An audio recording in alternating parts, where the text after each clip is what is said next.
5.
Ladies and gentlemen, we apologize for the delay and appreciate your patience. We will now call the meeting to order. Mr. Montoya, Present. Mr. Stoll, President Haskey, Secretary Aspis. They're asking if you're here, Christina. Yes. Well, I can't really hear the speaker, but Okay. I'll do my best to kind of translate what you know. And myself, we have a quorum.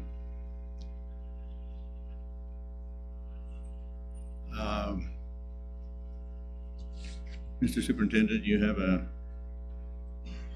comment to read to us? So we have a couple of comments. I'm going to go ahead and allow some folks to go ahead and take the microphone. We can only have one person take the microphone from the group. I believe, Ms. Rotcap, is that yourself? If you would like to come up. Okay. And I don't know if Mr. Wells, you want to let them know about the kind of the guidelines. Have them read it.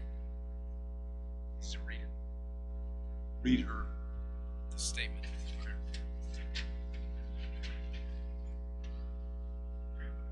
You can go ahead and read it.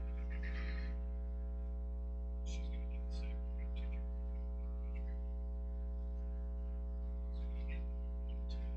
Support. Give some support for their principal.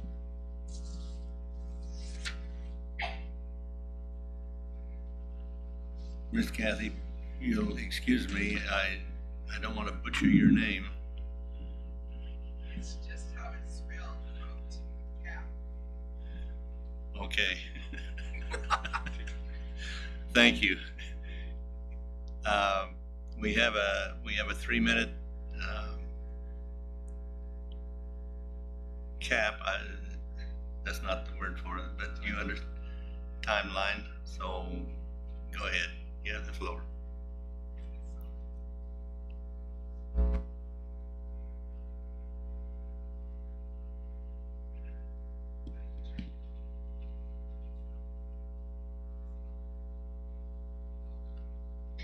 Sorry. Jerry, could you turn her up?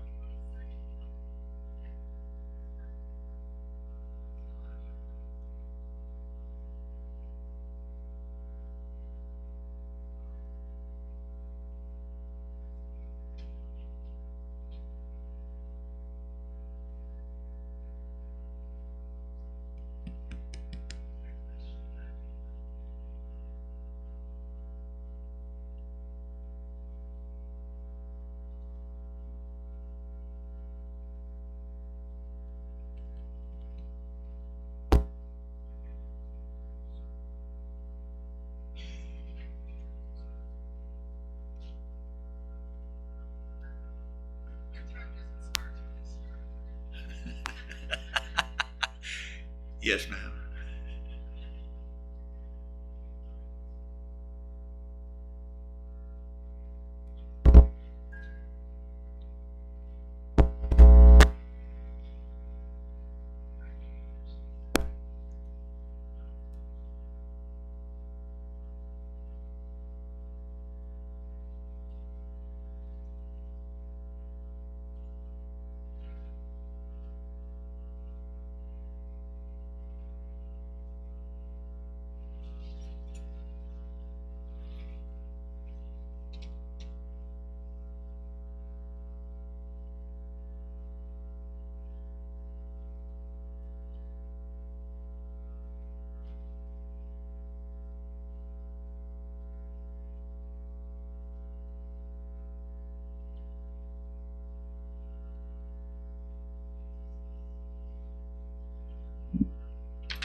Ms. Ronka, are you reading or just speaking from the clerk? You're gonna read, okay. I was gonna say, You can, Mine's you can working. come up and use my microphone if you would like.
Good evening, school board members, Mr. Carlson. We have a few of our staff members from Newcomb Elementary here tonight, and we're here in support of Mr. Herman Gleason and representing our school. Recently, Mr. Gleason turned in his resignation, and then through a show of staff support realized there may be some alternatives. So we've written a few letters, and I just wanted to share a couple of them with you. We did give a letter to Mr. Carlson when he was in our building one day after these events had taken place. This is what our letter says.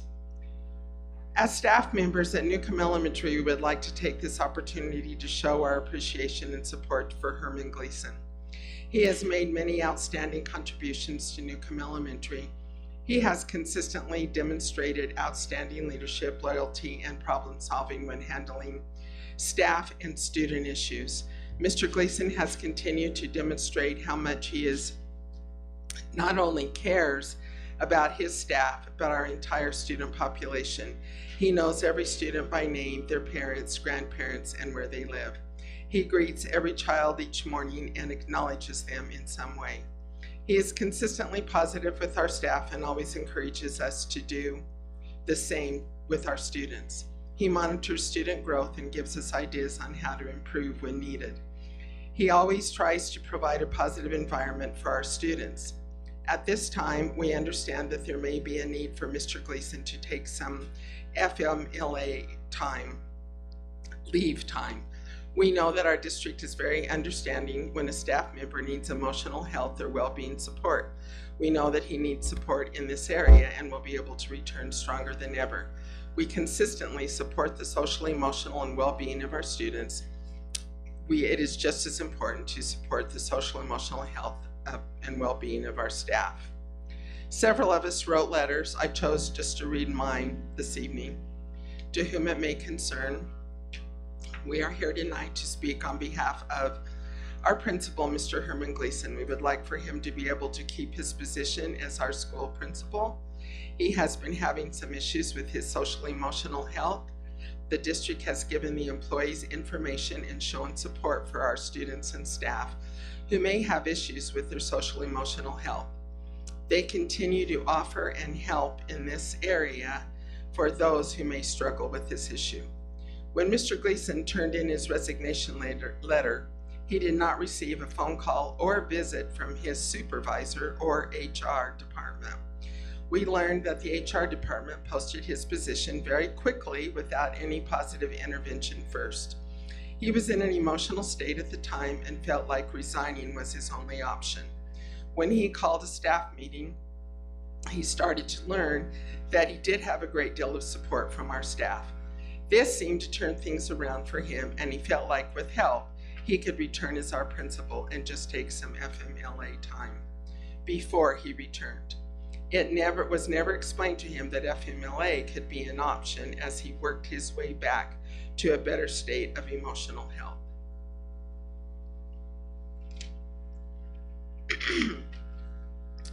As a staff, we are very sad to see the lack of concern from our administration. He has asked if his resignation could be rescinded, but this has been denied.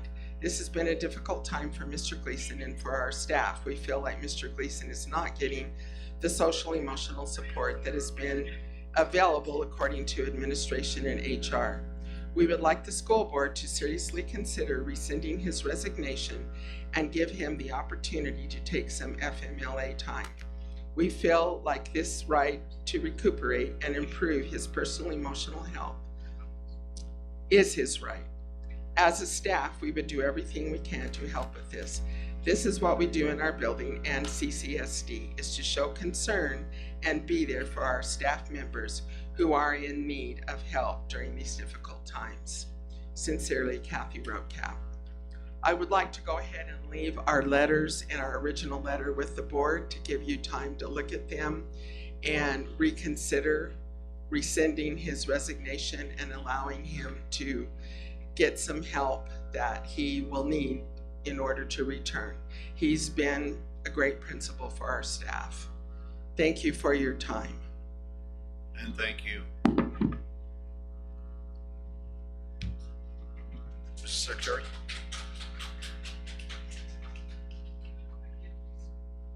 That gentleman right there.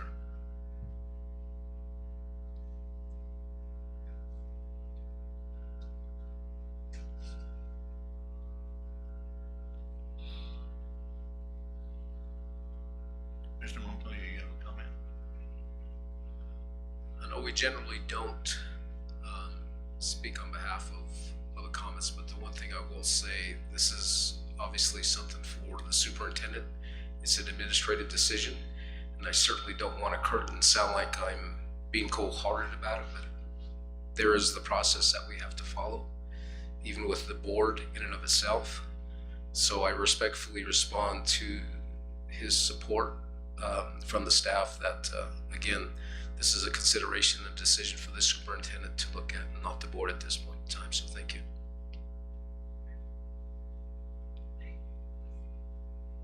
Thank you for your care and your concern and for your presentation.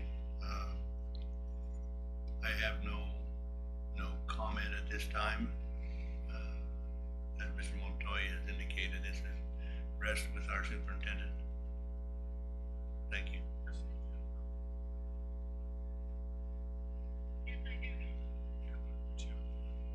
Jared? Ms. Haspel says, Vice President Haspel says a comment. Go ahead. I apologize for not being there physically, but from what I hear, we should have never heard it as a board and as public comment, and our policies and legal. Well, I know it wasn't good. It was a good gesture, but we can't have bad, negative, or positive. And then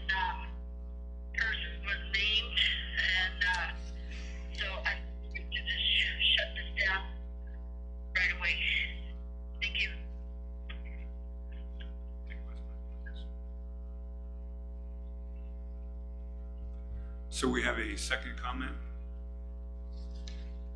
Secretary Wells, may I read it? Go ahead.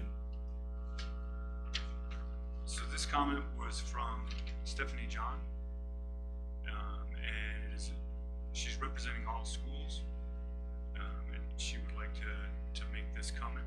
So I'm going to go ahead and read it real quick. I think it's under 3 minutes. If I can read it fast enough, my eyes work enough. School board members and superintendent, this letter is to inform you of my concerns as a parent, community member, and a stakeholder of our Central Consolidated Schools. We are familiar/prone with the set consistency pattern every month of work sessions following with our school board meetings, which have been successful for us. The combined meetings will result in 1, special meetings which will go over the budget due to agenda items that are in dire need. The board will get behind on much needed items that need to be presented thoroughly, and there will be no guaranteed items addressed. 2, the school board will be forced to rush through meeting, and students, staff, and stakeholders will be limited to questions and public comments. The school board member duties: 1, when board members were elected, they were sworn in. 2, the availability of members to serve their responsibilities and to be transparent. 3, the school board needs to keep us informed. The school board has a lot on their plate to address all schools, and we depend on them to serve us in a timely manner. By combining this, it will lead to hiding where our children's funds are spent and how it needs to be spent according to policies. There will be unethical issues, no direction, no accountability, students' emergency field trips being denied, and more leverage for stolen monies from our children. I have a question on the superintendent evaluation. Has this been done? Because with having 1 meeting a month, this will be lacking. Also, by having a retreat, this will be considered having another meeting. Not planning work sessions in our delay culture means to be prepared for an important upcoming event. Work session is defined as the outcome of good or bad situations in a meeting. If we would ponder on the word not we should consider our Navajo culture as collectively thinking of our children and the different circumstances that will come forth in a positive or negative outcome of a meeting. Having to evaluate each item on the agenda will take planning, which a work session is much needed to do this. Thank you, Stephanie John. Thank you.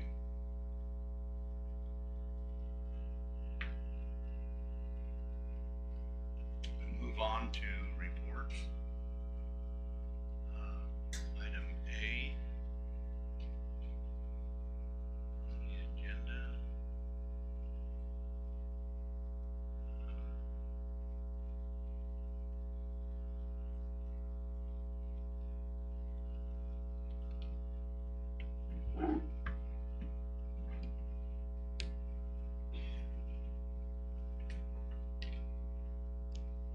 Hi, good evening. Sorry, it's like, do we face the board or the audience?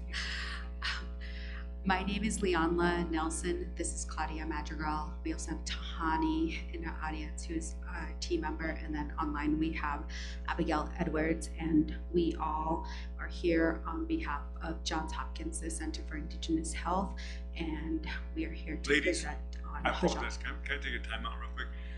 Apparently, we needed to ask Sharon if there were any other further comments. I'm sorry, it's not you all. It's not you, it's me. It's us. Could you just hold off for just a minute, and if Sharon has a comment for us to read it, we can go ahead and do that as well. We're just informed there because we have the commenter somewhere in the audience out here. Mr. Begay, did you want me to read that? Okay. Yes, come forward. Good evening, ladies and gentlemen, Superintendent Carlson, Board of Education members, audience, community members, Adam John Begay Shim, Jose touching the Shlim, Bipatoni Pashin, Tanazan Shin, Auto Ashin National, and Aninez and Asha. Good evening, ladies and gentlemen. My name is Adam John Begay, born and raised here in Shiprock, New Mexico, the great community on the Navajo Nation. I am very blessed to provide comments from the audience this evening to the Central Consolidated School District as a whole, to inform you all this evening that I am a district liaison aide for the New Mexico State Representative Representative Mr. Mark Duncan of Kirtland. I'm very blessed to serve at one time as a member of the Central Consolidated School Board for District Number 2 from 2015 to 2019, as my successor is continuing the great quality service of public education. And now I stand here before you all as serving alongside with the House District Number 2. Coincidence? But so House District Number 2 is located in majority of Kirtland, into half of Farmington, and into Upper Fruitland chapter. So many of the students of Central Consolidated School District reside within that area. And I'm very happy to share that the upcoming 57th legislature is a 60-day session starting on January 21st and ending on March 22nd from noon to noon. We're here to be able to provide an asset to assist the superintendent and the Board of Education's advocacy for public education at the state level, and we can be able to provide any assistance that we can from our House district and District Number 2. So I can be able to provide further information. I did send an email to the superintendent's staff assistant, Ms. Sharon Ray, as she has my information, but happy to send that information to you all individually as a board, as a whole. But I'm very blessed happy to come back to where my political journey started 10 years ago. From 2015 to 2025 to this day, it's good to be home where I started my journey in political ventures. So I appreciate the opportunity to speak before you all this evening, and I appreciate it very much. Yeah.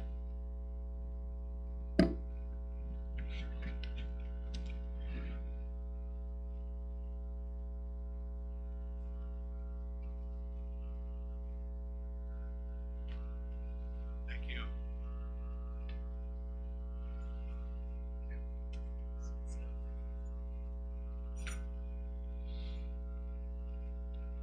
Is that all the comments? Okay. Now can we have a report?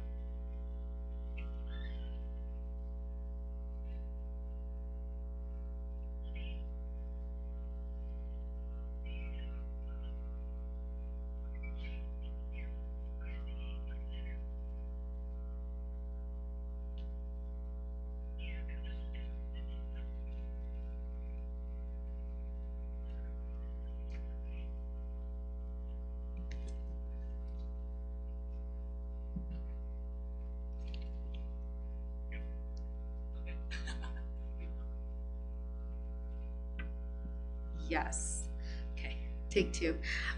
Good evening, everyone.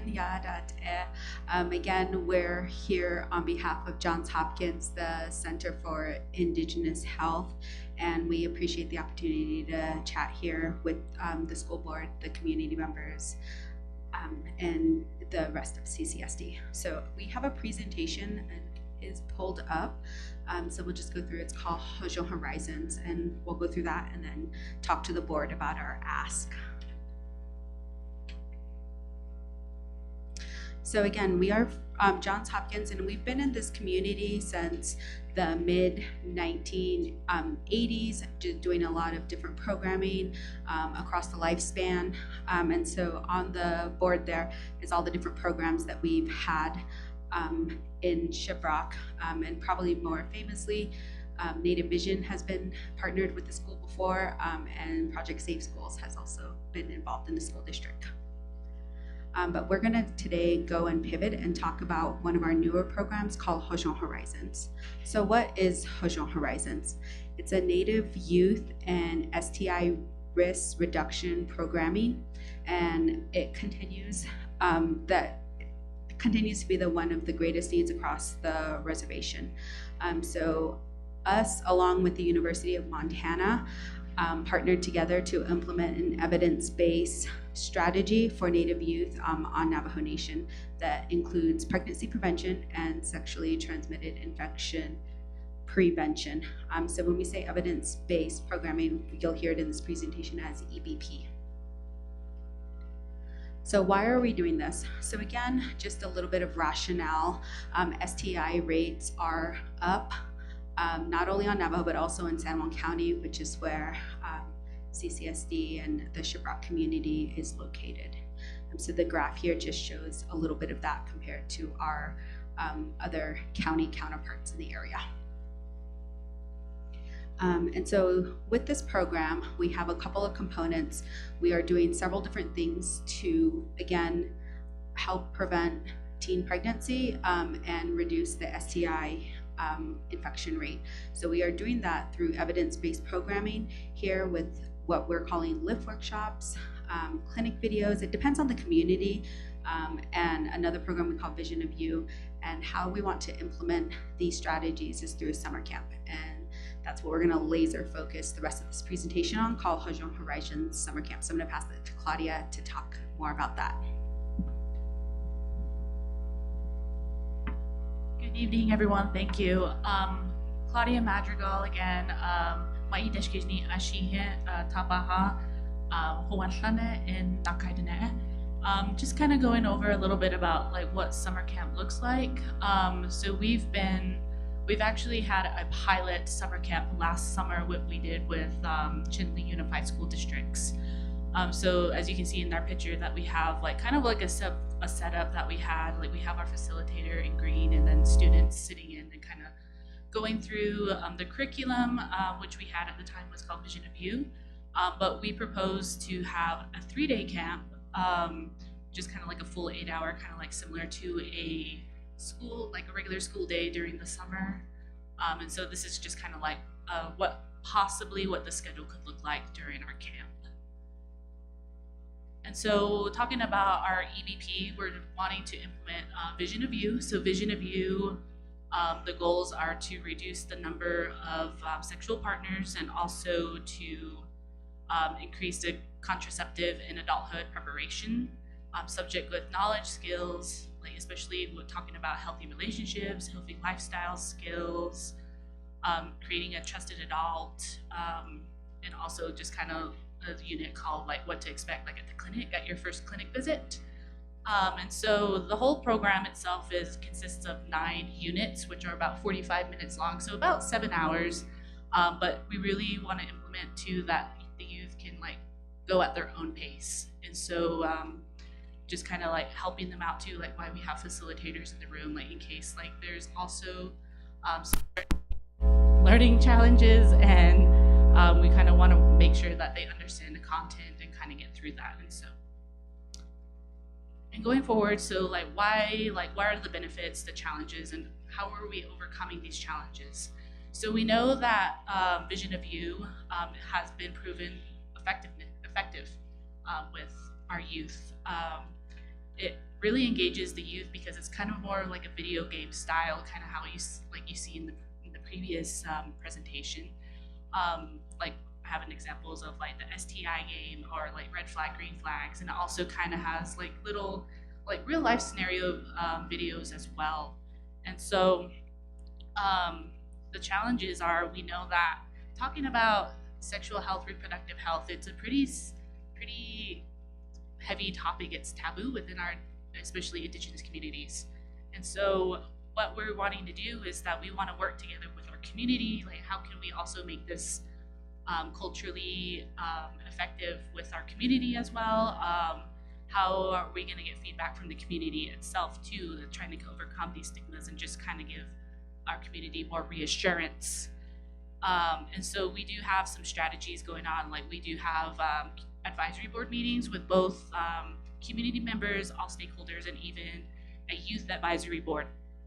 That kind of like, I like to say like they're our bosses, because I like to say like you need to tell us what you guys want. We really want to hear from you and just try to get them out of their shells and trying to be more direct and responsive. And it also, like we know, like Vision of You, it's actually from the Department of Health in Maryland. And so how do they make this more inclined to Navajo culture? And so we're currently working with them with that and trying to make sure that it's also culturally significant. And so, yeah, or culturally appropriate. And also just ensuring that our youth also has kind of a safe space for them, because we do talk about some heavy topics. And so we do try to make sure that they're okay, like, and that they're in a safe space. And all facilitators are considered mandatory reporters as well if like anything sensitive comes up. And so going with that, we have some quotes in the next slide, just saying like one community advisory board member said, "I was never taught these things of when I was younger. It's extremely important." And then one youth who actually participated last summer saying, "I enjoyed learning about new things that aren't regularly taught in school."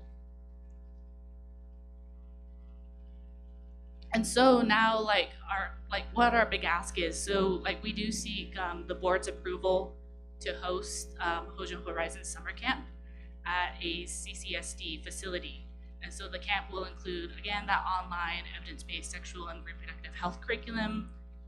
We don't want to just only have that curriculum. We do want to provide like some activities, some workshops, just to kind of also give the youth like kind of the tools to help them advance later in life.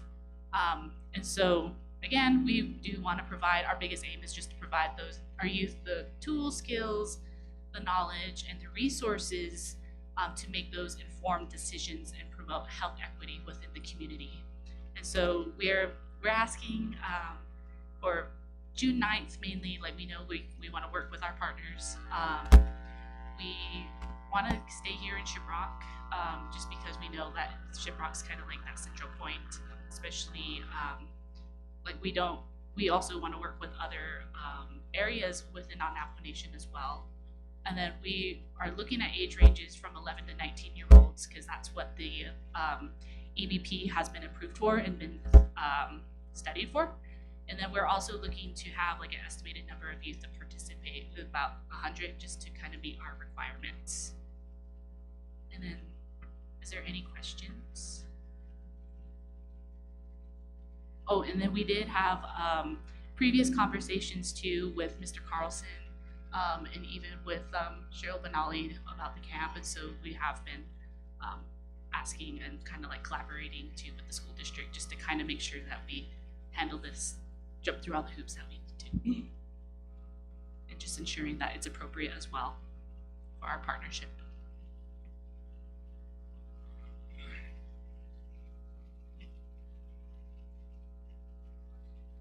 Any questions, concerns?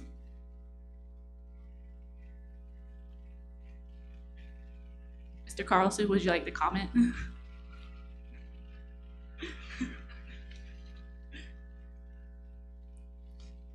I have no questions.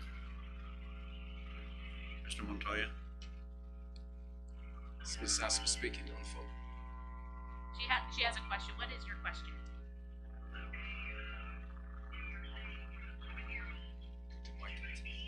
Yes.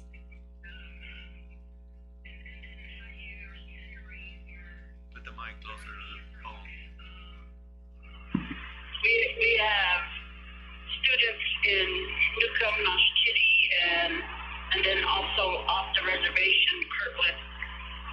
Is this geared mainly for natives or is it for all?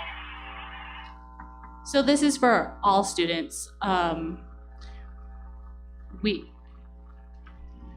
Thank you, Ms. Aspas, for your question. Yeah, so the program is for all students that want to participate. And yes, we have had this discussion with other CCSD staff also about the location. And just because we're doing a pilot at this time, Shiprock is centrally located, but we are also open to partnering to help bring in other students from the other parts of the district, so like Newcomb and Kirtland as well. So that's doable.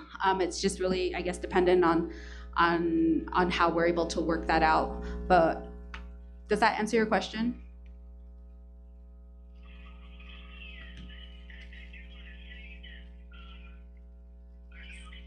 Is there a certain capacity or cutoff number? It's a good question. Well, we're aiming right now for 100 students. So that would be the goal. We'll probably, I mean, people sign up for summer, right? Like they're really ambitious, like, yeah, I want to do it. And then something else comes up. They go on vacation or summer school or decide they don't want to get up early in the morning. So we'll probably enroll more because we know that we're going to not get everybody that signs up. So I think we can have that discussion if we reach capacity. But at this time, I'm going to say no. Okay, and yeah, we've had, you know, as parents, I think that's the thing they really look for. Some of them look for more academics, or if their school is having a summer, you know, summer classes, they try to take advantage of those, and sometimes they're pushed away because they've reached capacity. But when you go in there, you know, you don't see the numbers. So, you know, I'm just hoping that, you know, that we have better where they can utilize this, because it sounds great what you're doing. Thank you. Yeah, and thank you so much for that question. And I think as we move forward with this, if this moves forward and we talk to the board and partner more with the district, and we'd really like also to utilize like the summer lunch program and all of those things. So when I'll always overestimate, right? Like you never want to not have enough of anything, whether it's food or supplies or space. So we'll always overestimate and we'll make adjustments as needed. Thank you. Thank you for that question. Any other questions from the board? Yes. Go ahead. So when you talked about the success of the program in other communities, what kind of reduction rate do you have through the different ages, or as far as overall reduction of sexually transmitted diseases amongst those age groups? Yeah, that's a good question. We have Abby who's online who might be able to answer that a little bit more. We've only done this pilot one, or at least us as the center has only done the pilot one other time in Chinle. And when we say that that wasn't, I don't want to say that wasn't captured, but I think we're still working through that. So are you asking go ahead, Abby, thank you. No, you're good. Thank you, Leonla, and thanks for the question. So given the sensitivity of the topic, we don't collect the data directly. So we're not asking students about their sexual activity, whether or not they, so because of that, we can't tell you whether or not this program has increased or decreased any particular behavior. That being said, the purpose of the program is to implement evidence-based programs. And so these have been tested in other communities, have undergone rigorous evaluation. And so we have a reasonable assumption to assume that they are effective at reducing some of these behaviors, but we don't have any data to report on from our camp last summer. So basically what you're saying is it's an awareness program. Yes. Okay. Yeah. The other thing, and I found it down at the bottom, was the parent consent form. So I appreciate that. And the other is, I guess, kind of working with the superintendent. And I know, and I'm not certainly judging the quality of the work that's being done, but it would be nice to have our student support services, someone within that deals with health, to kind of look at your curriculum as well, just as oversight. Absolutely. If we can get the contact information for that group, we're happy to do that. Superintendent, if you would, please. All right. I think that's all I've got. Like I said, I found the answer to the one other question I had, so thank you. Thank you. One question I have. You said because of the sensitivity of the information, you don't keep, but surely you have, if you've done this in the past, you have an idea of youth pregnancy rates, and if this has been effective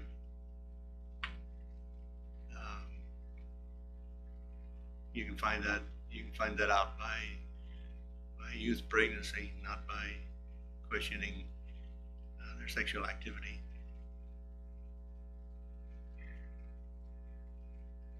Yeah, just to jump in again, I agree with you. I think we can look at the rates.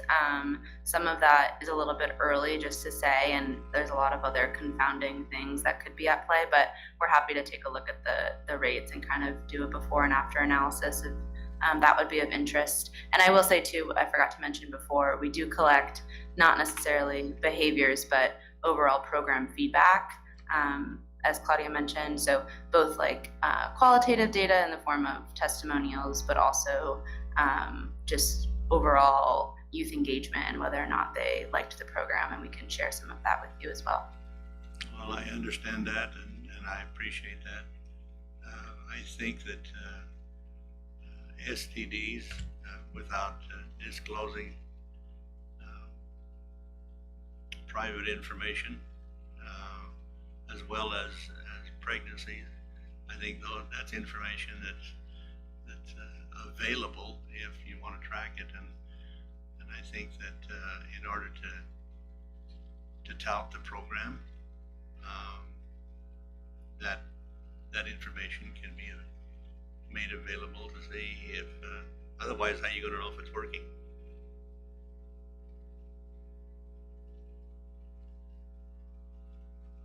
That's all I have. Thank you.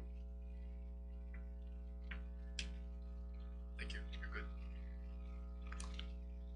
Thank you for that. Okay. What is your question? Go ahead, Christina. Okay, just so that I'm clear, I kind of got I got to hear Secretary Wells's question, and I guess just put it bluntly, are the parents informed?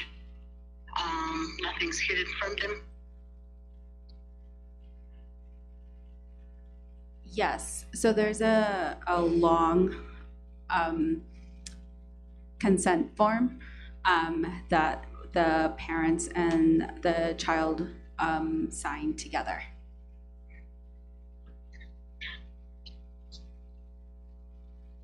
When you say hidden, I guess, like, can you elaborate on what you're concerned about? Yes, I think, especially when you speak of culturally, you know, and I know these times things are so crazy, and when somebody says one thing, it's not good, and then whereas somebody else thinks a different way, but culturally, we I think we as grandmothers and aunties and female side of the family would want to know. So that's what I'm asking. No, thank you for your comments. We definitely do want to make sure that the families are involved. So one thing that we did intentionally to make sure that families were also involved in like what their kids are learning is that we had what's called family night. So we kind of spent like an evening together with the families, and we just kind of had like an award activity, and then just like kind of like a ceremony saying like they completed Vision of You as kind of a support, and then asking parents to like have your kids talk to you about what they're learning about, and just being very blunt about it. Like we've mentioned that they are learning about sexual and reproductive health, and just ensuring and then answering any questions that they had too. And so that's kind of what kind of like the same protocols that we'd like to also implement to this summer for the families.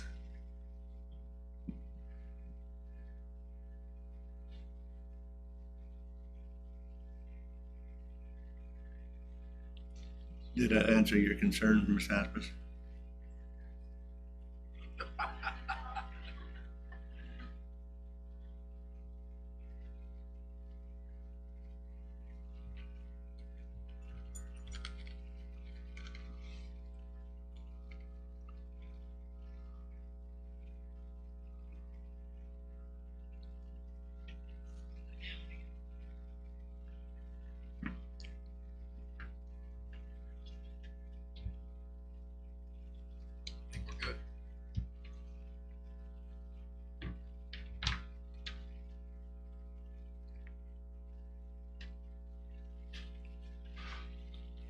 Our next report, we'll have, thank you.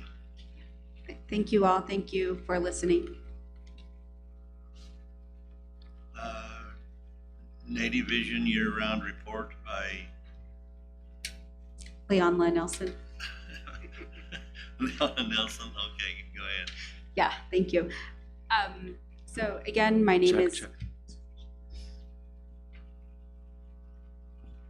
Leonla Nelson, and I'm here on behalf of our Native Vision, Johns Hopkins Center for Indigenous Health Native Vision year-round program, and deliver the final report to the board.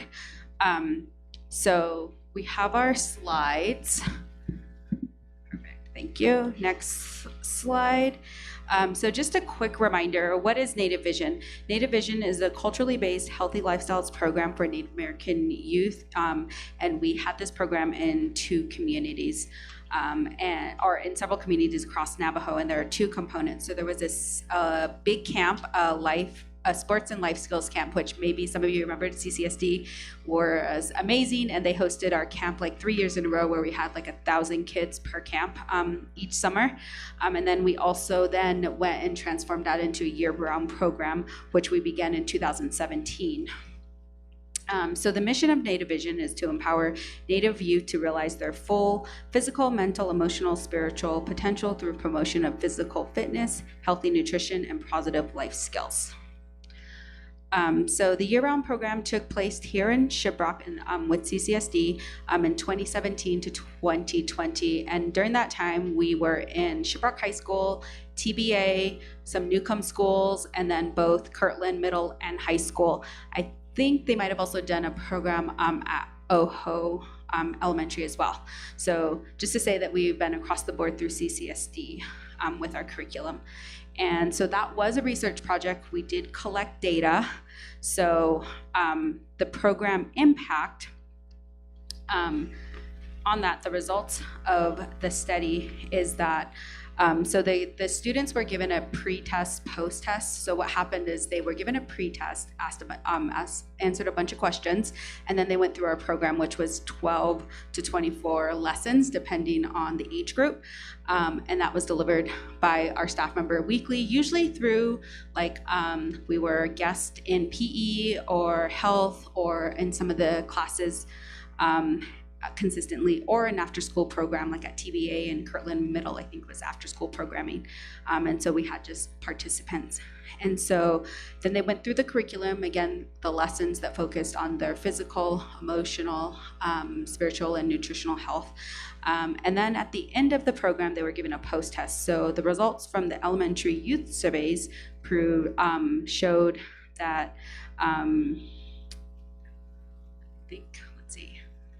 I think on slide, the results, if you want to pull it up on the screen, next slide. Yeah, there we go, that one. So there are the results there that were showed on the elementary youth surveys.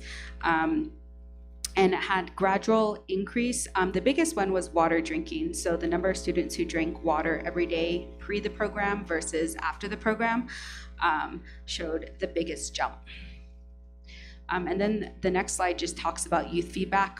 They really enjoyed this. It was like having PE every day at their after-school program, and kids really enjoyed that. And they liked learning about calories. They liked learning about different foods and trying different foods and different activities they could do. It was a lot of fun for them. And then there was also the next page also talks about parent feedback and what the parents thought about the program. And like a quote here, it's like they liked that they learned to read about nutritional labels and exercise, and the parents liked being updated. We also got some school staff feedback, which is the next slide over, and some of the popular things that teachers said was that they liked that we were teaching real world concepts and we're making connections back to schools. It was an excellent program with a team. The students enjoyed us and they liked having us in their classroom. So again, I just wanted to come here, report back on our pre-test and post-test, and this is an intervention or a program that we went through with Navajo Nation IRB, so we are closing the protocol. So as part of that, we are here to deliver our final report to you all before we take it to Navajo Nation Board. And we just want to thank the school board for your continued support of our programming, and we look forward to partnering more with CCSD. I'll take any questions or comments. Questions from the board? Question. Go ahead. I appreciate what you did. I think it was around 2010 or 11. I think you guys did the same thing, if I'm not mistaken. I don't know if it was the same organization, but it was something similar to that. And one of the things I'm asking is that when you talked about services, providing other services, has there been a consideration for developing an after-school program in the same vein? Yes, yeah, so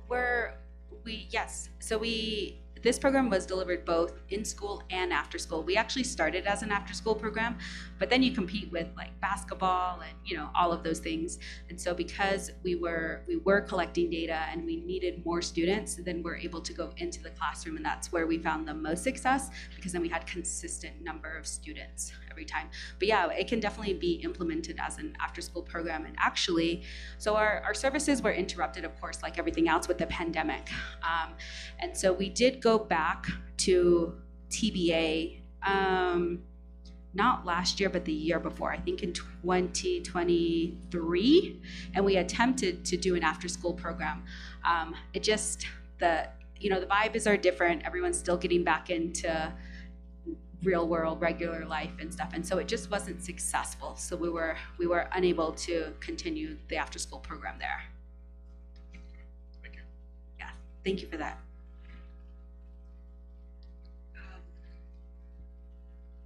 I guess it's on. Yeah, just talk into it. So that long word there, that long acronym, is that a rodeo association? Navajo Nation Human Research something board, sorry. Yeah, that's what that is. So why are they wanting feedback? The board, the Human Research Board? So the Navajo Nation Human Research Board is a board that looks over all research projects on Navajo Nation.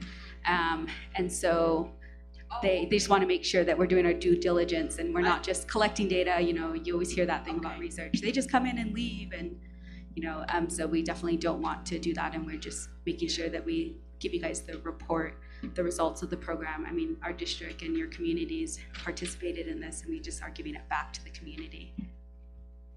Yeah, I just thought it was one of the school boards, either whether that was regional or No, it's Navajo Nation. Okay, thank you. Thank you. That's their research review board. Yeah. Any that's research research done with the review board, Navajo yeah. students has to go through them. Thank you. Any other questions? Thank you for that, Ms. Nelson. Yeah, thank you all, and I hope you all have a good night. Thank you.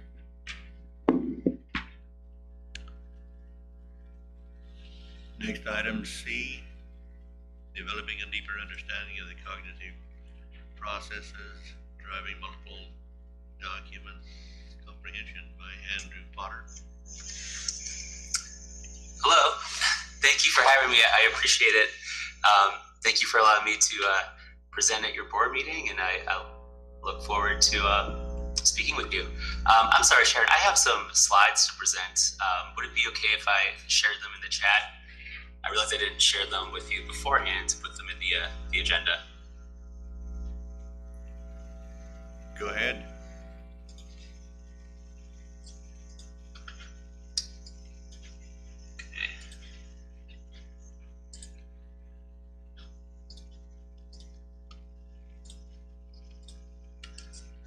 The chat is currently unavailable. I can present or share. Okay, there we go. Thank you so much. I appreciate it. So my name's Andrew Potter, and I'm a postdoc researcher at the ASU Learning Engineering Institute. And I am meeting with you all today because I wanted to request permission to contact your principals and science teachers to ask their students to participate in a research study that we're currently conducting. And so for the next few minutes, I'm just going to share a little bit about the background about the study, give you some information about the study, and then open up the floor for any questions that you may have. So this is the full title of our project. It's a mouthful. We just call it the Multiple Document or MP project. And what is multiple document comprehension? According to research scientist Liss and Alexander, multiple document comprehension is students' ability to read, comprehend, and use multiple texts to accomplish a goal. And that's really important in today's informational society when students have so much access through the internet to all kinds of sources of information. And typically, when we ask students to read and learn from text, particularly at the secondary level, it's usually multiple document tasks. They're usually using multiple sources to learn information and write about it. So within this framework of multiple text use, there are typically 3 stages. And in the first stage, students prepare their task and think about their goals. What does a task require me to do? Do I have to find my own sources? Are they given to me? What do I have to learn about? What do I already know about the topic? In the second stage, they're executing, they're reading and comprehending, and this is an iterative process where students are constantly monitoring their comprehension, drawing on different cognitive strategies. They might be making inferences or taking notes, and switching back between reading and writing. And in the production phase, that's where students share their work either in writing or presentation, things like a research report, a lab report. Excuse me, Mr. Potter.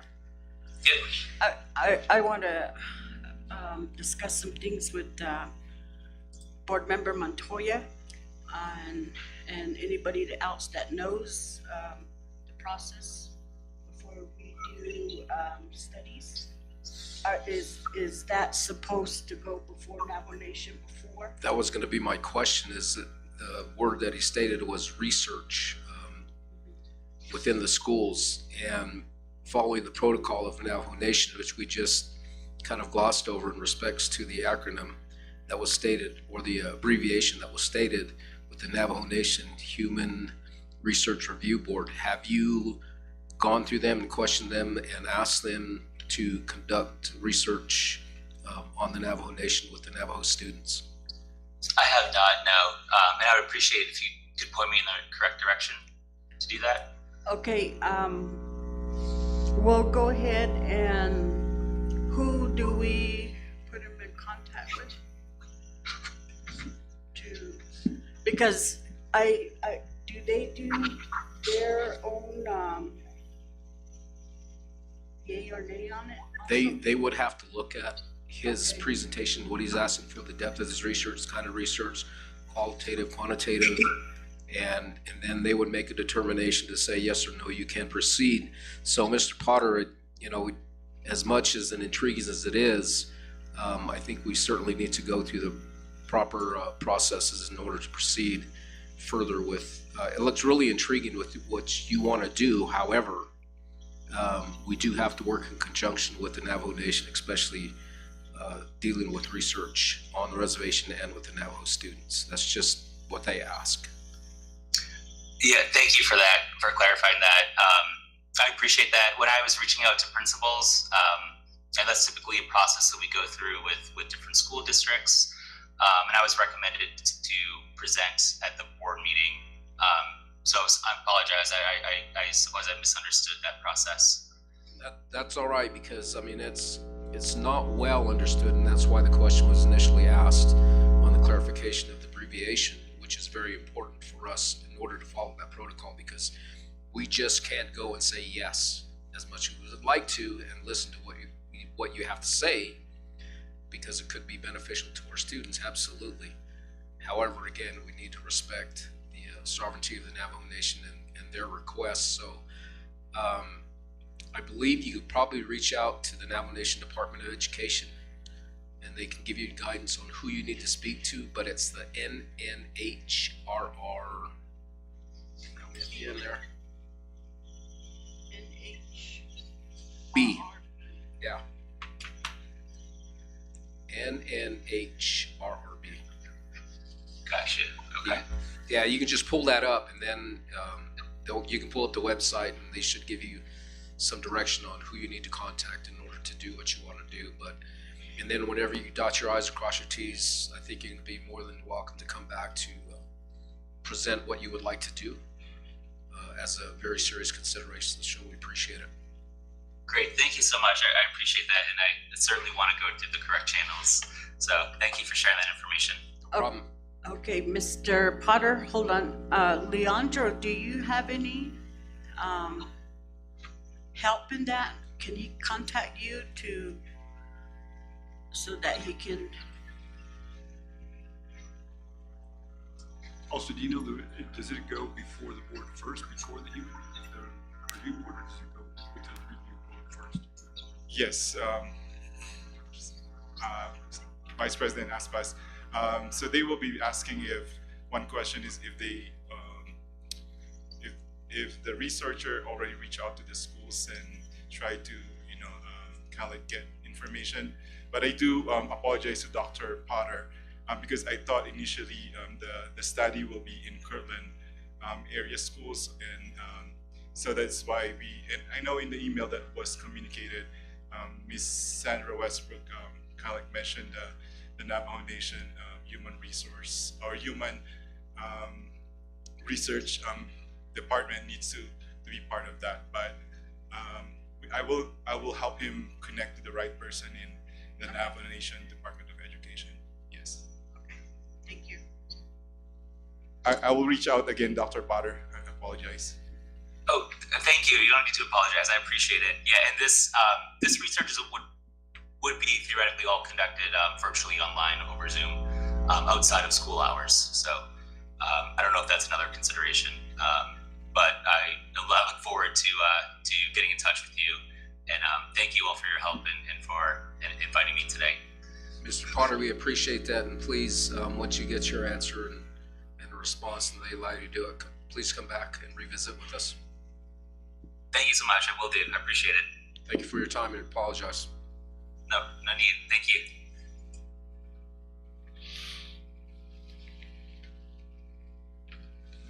Item D, unique trip request.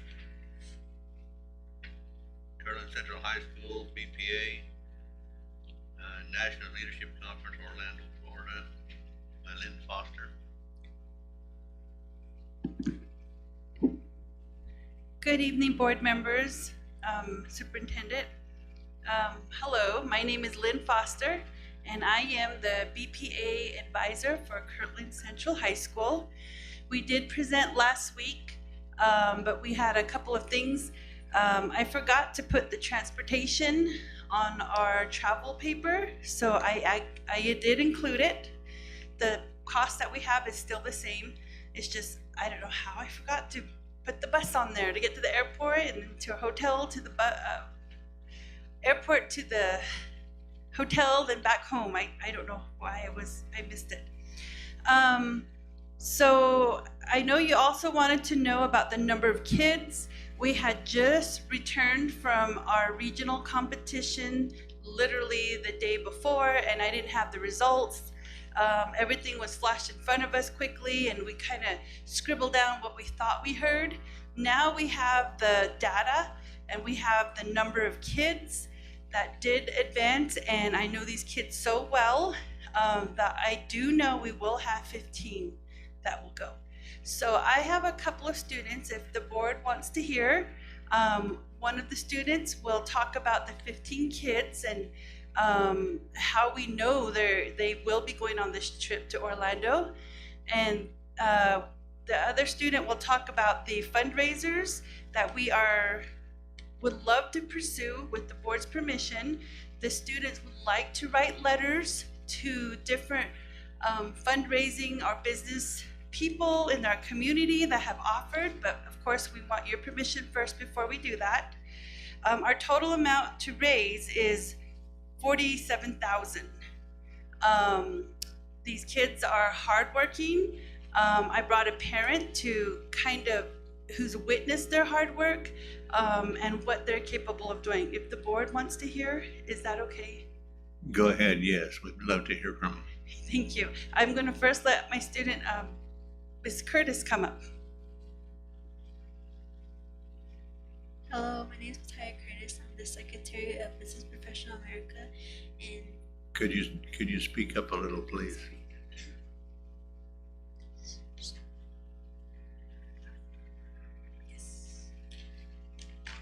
sorry. My name is Taya Curtis. I'm the Secretary of Business Professional America, and I'm a senior. And I got placed at regionals for first in presentation team, and I also got placed second for health research and presentation.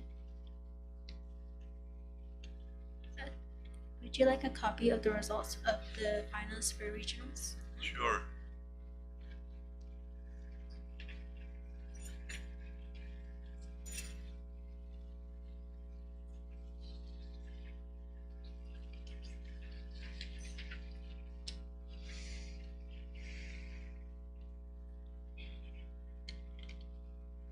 So as you see, in the first place, we have different categories that many of our members place, such as visual design team, graphic design, digital media, presentation team, computer network and fundamental desktop, medical coding, payroll accounting.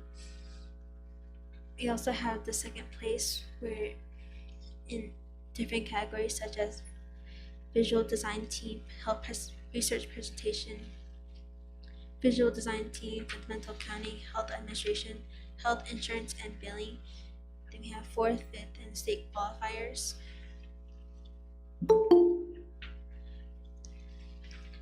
We highlighted the attendance of presentations that are marked in yellow, that are guaranteed to go to nationals. The hard work that are continuing to attend. And these people are dedicated in studying hard for state as using different networks to help them do their work, such as Certiport and open events. Also doing these testings would also earn them college credits.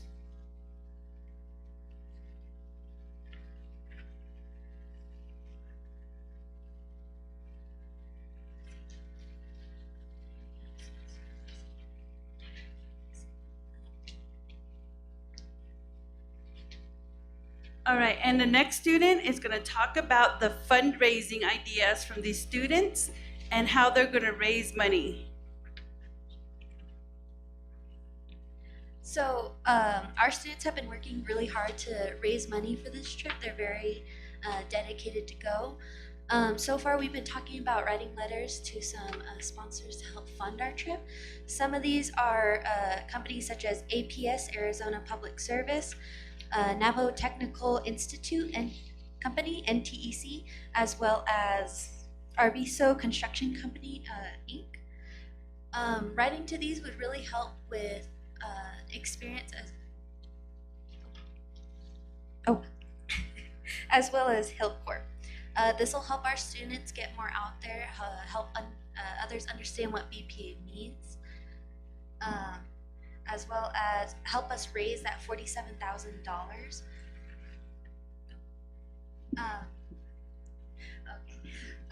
Such as we need more money for student rooms,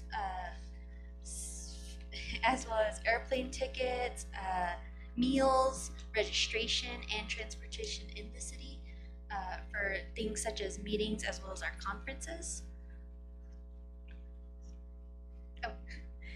We also are starting a new fundraiser, which is our merchant discount cards. These cards will be sold at $20 a piece. They have different businesses on them with different deals, such as buy one, get one free, or you get a certain percentage off. our students would be given a certain amount, such as anywhere from 5 to 10 cards each, and they would go out, sell a business pitch, and they would sell these cards out to the public, whether it's family, friends, or people in different companies, people from our school, parents. This would help them a lot with public speaking, as well as getting out into the world, explaining what BPA is. So we would really like for our students to do this fundraiser. And yeah, thank you. I called them at very last second. They didn't get to write their scripts. I just put them on the spot. So Pataya went over the list of the sheet that you saw has 18 kids that we know that have not missed one chapter meeting. These students have a chapter meeting since June every month. They have agenda, meeting minutes, they follow parliamentary procedures, they make votes, they have bylaws they follow. So these 18 kids that you see in here have perfect attendance. They have not missed a chapter meeting. They participated in every fundraising event. These students raised $15,000 from the beginning of school to last month, and they use that to pay for their state conference. So they're very dedicated, and I know they're gonna make this fund. They're going to raise this. I've also invited a parent who's also witnessed their hard work. If I can have Mr. King come and vouch for their hard work. Good evening. This is my senior medicine. My name is Jonathan. I just want to say that they've showed a lot of hard work. These meetings she was just talking about are monthly, but they're having the meetings on a Sunday. And these students are taking time out of their weekend to come to the school to have their meetings, and these meetings are hour to 2 hours long, and they're taking that time. Yeah, they dress just like this to have those meetings. And then during the week, they're doing fundraising. Last week on Friday, they did a concession. Tuesday, we did a fry bread sale. And a lot of these students were there from 2 to 8 is what I heard. And then the next day, Wednesday, there was another concession. So those same kids were back after school trying to raise as much money as they can for this trip. So they're doing everything they can in their power to raise the money. And I think they'll accept and take anything they can get. Including picking your dad's pocket, right? Yes, sir. I have a Go ahead. You know, it's embarrassing for me to sit here and your dad saying all that, you know, how you dress even on Sunday to make these meetings. And we are the board, but I feel like I really need to explain my attire and my dress right now. But I had intentions of leaving work early. I'm an electrician, and so I was the only electrician on shift. So things came up, and I could not leave as I thought. So this is me. I mean, I just rushed over here just to get over here to make sure we had that quorum. So with that said, yes, it's very important to you know, those first impressions, and I feel silly sitting here, but you know, it is you know, it's important to you, and you know, and a lot of these different subjects that you're covering, man, I want to go back to school, you know, because these are well-paid you know, positions. These students have been working on these subjects in all school year. They don't have my class. They voluntarily come to school after school. They put in many hours since August studying the subjects. I'm one teacher teaching over 87 subjects for these students. I'm just a business teacher, supposed to teach accounting and typing, but I've learned C++, I've learned IT, computer technology, I've learned speech, graphic design for them. These kids are amazing, and they deserve to go to nationals. They work so hard, and I think the hardest part is having to condense our students to only 18 when these students participate every week. They deserve to get that award. Even if they don't make that competition level, the conference allows them to earn a certificate in their trade. They get 3 college credits and they get a certificate, and they get recognized at nationals among 6,000 students to say, this is what you did. So, they have so many opportunities, but having to condense it down, if you see, I have 18 highlighted here that have perfect attendance. We're going to state next month, and I know these kids are gonna excel at state. I know my first place winners, I know they're all gonna come out of their top 3. I know my second place, my third and fourth place winners on here, there's still others that didn't make it that top 10, but they had the opportunity to still go. I mean, I would love to take all 25 if I could, but because of the cost and the hardship for the time to raise this money, I selected the 15 that I thought that would, we went by attendance. We went by participation since June, since we've started our club. These students had an inauguration back in May or April before they went to Chicago.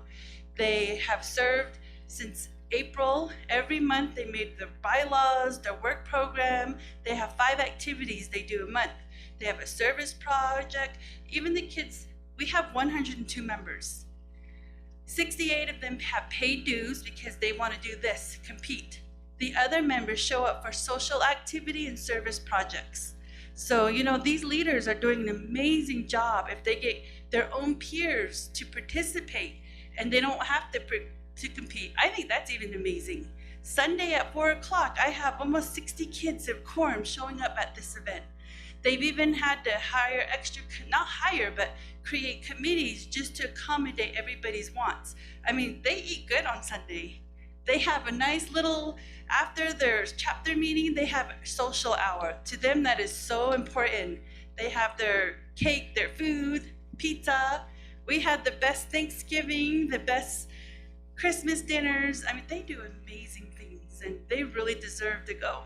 So I'm hoping we get your permission to let them reach out to these people and get their money, because right now I know there's no funds. Every penny we raise goes for this trip, and I know they can do it. Did you have on your list, I didn't, I don't remember, but Navajo technical? We have, these are the students' families and parents that have reached out to us. They're ready to donate immediately.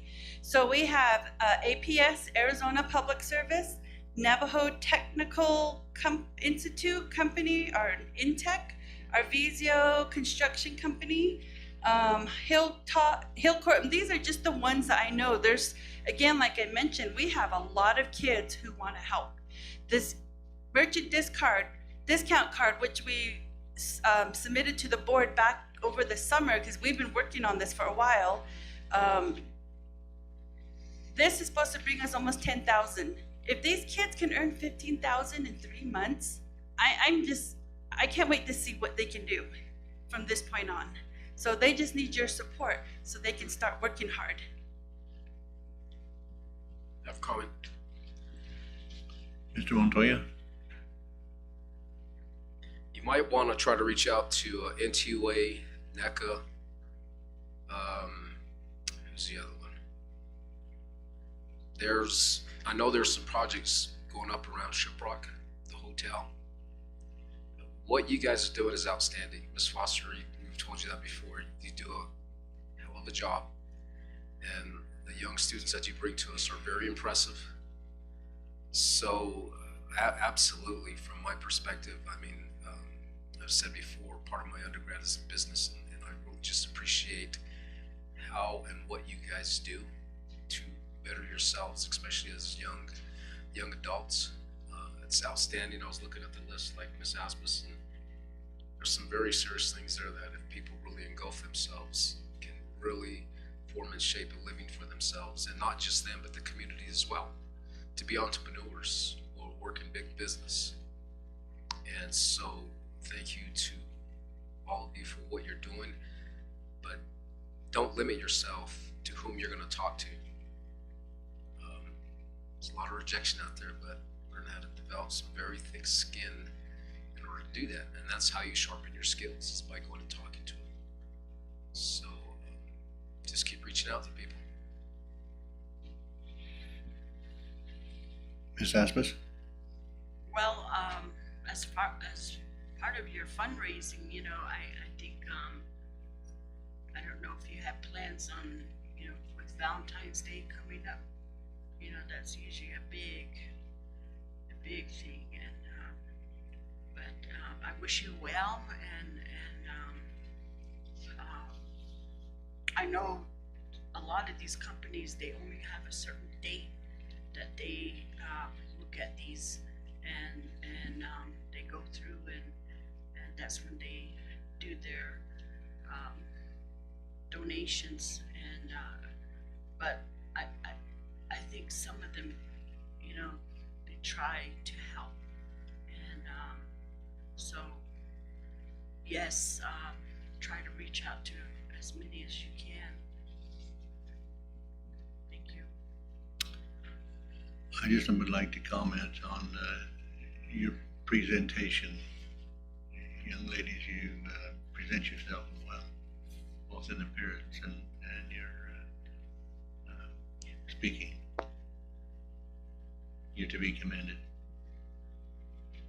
Thank you. When is that state competition? February 19th, we're leaving, and we'll be back on February 22nd on Saturday. And we encourage you to come and watch. Last year, Miss Madison here got first place, so we're hoping she gets first place again. I have a question. Mr. Montoya? More for the superintendent, I guess. Are we in a position with any of our impact aid to possibly cover the difference from what they raise to fulfill the request that they're making? Let's say they raise $30,000. Would we be able to cover the difference? So we can definitely look into that. We can look into what grants we might have available that could possibly work for this. If they have time, they could present to the IEC. They do some funding for these kinds of trips. So I would explore those options first, but not to close any other doors. Okay, because I know we did have that conversation about the IEC and some of those other avenues that are a possibility to be able to assist them. And we can work with them. Okay, very good. Again, don't limit yourself. I think Berlinda would have some thoughts on that. And where's the state at?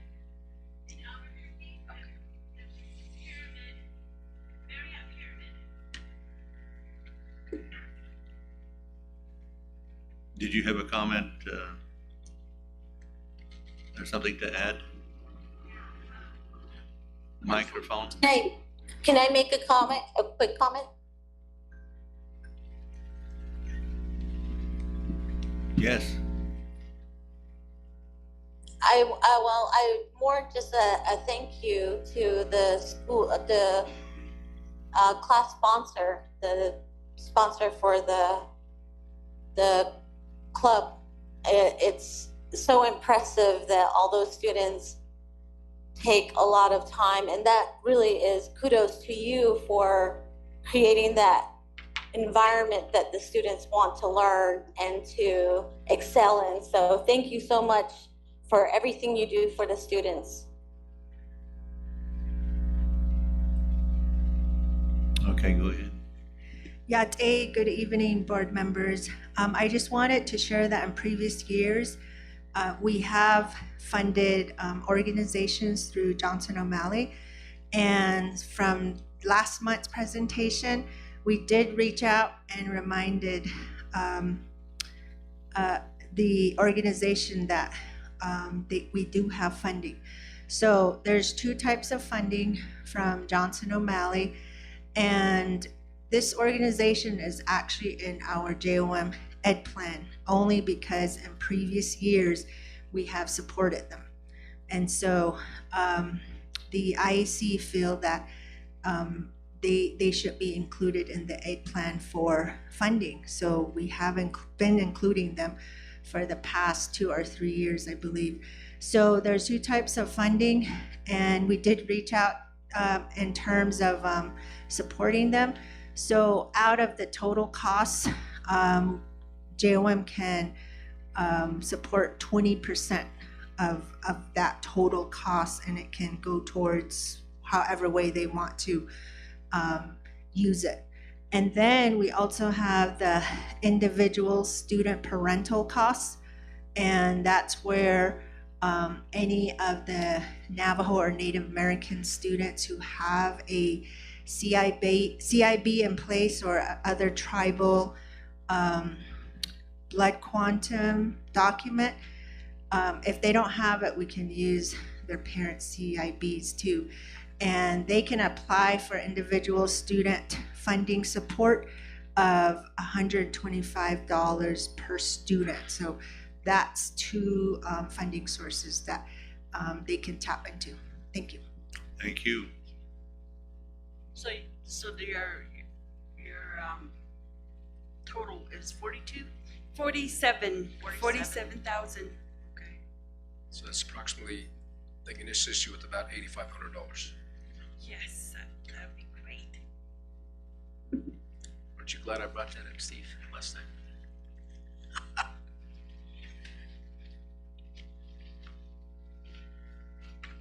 Thank you. Thank you, good luck.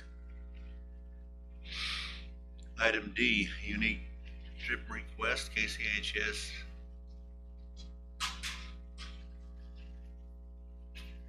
Did we just do that? Yes, we just did that, didn't we? Item E, unique trip request by Juliet May.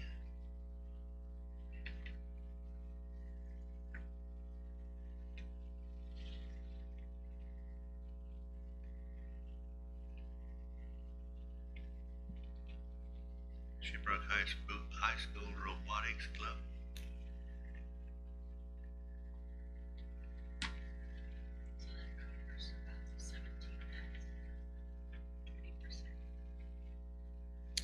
Jared, is anybody online for that? Let's go ahead. I know the board can go ahead and change the word in these work sessions. Let's contact them and see if we have somebody that can present. If not, we have to take it from there. But for now, we have to move on. Okay, we'll go on to F. Unique trip request by Geraldine Light.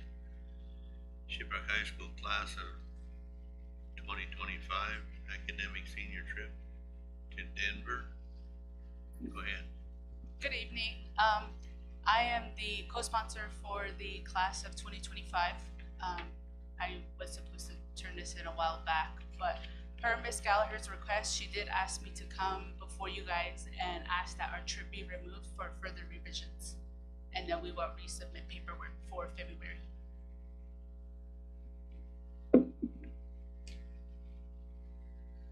You're asking that the request be removed? Yes, because she would like to do further revisions for the trip. Okay.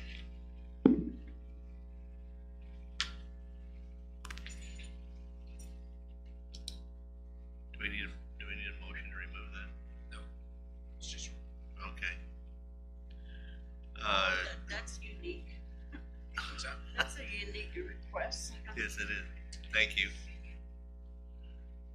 Unique trip request by Miss Lake.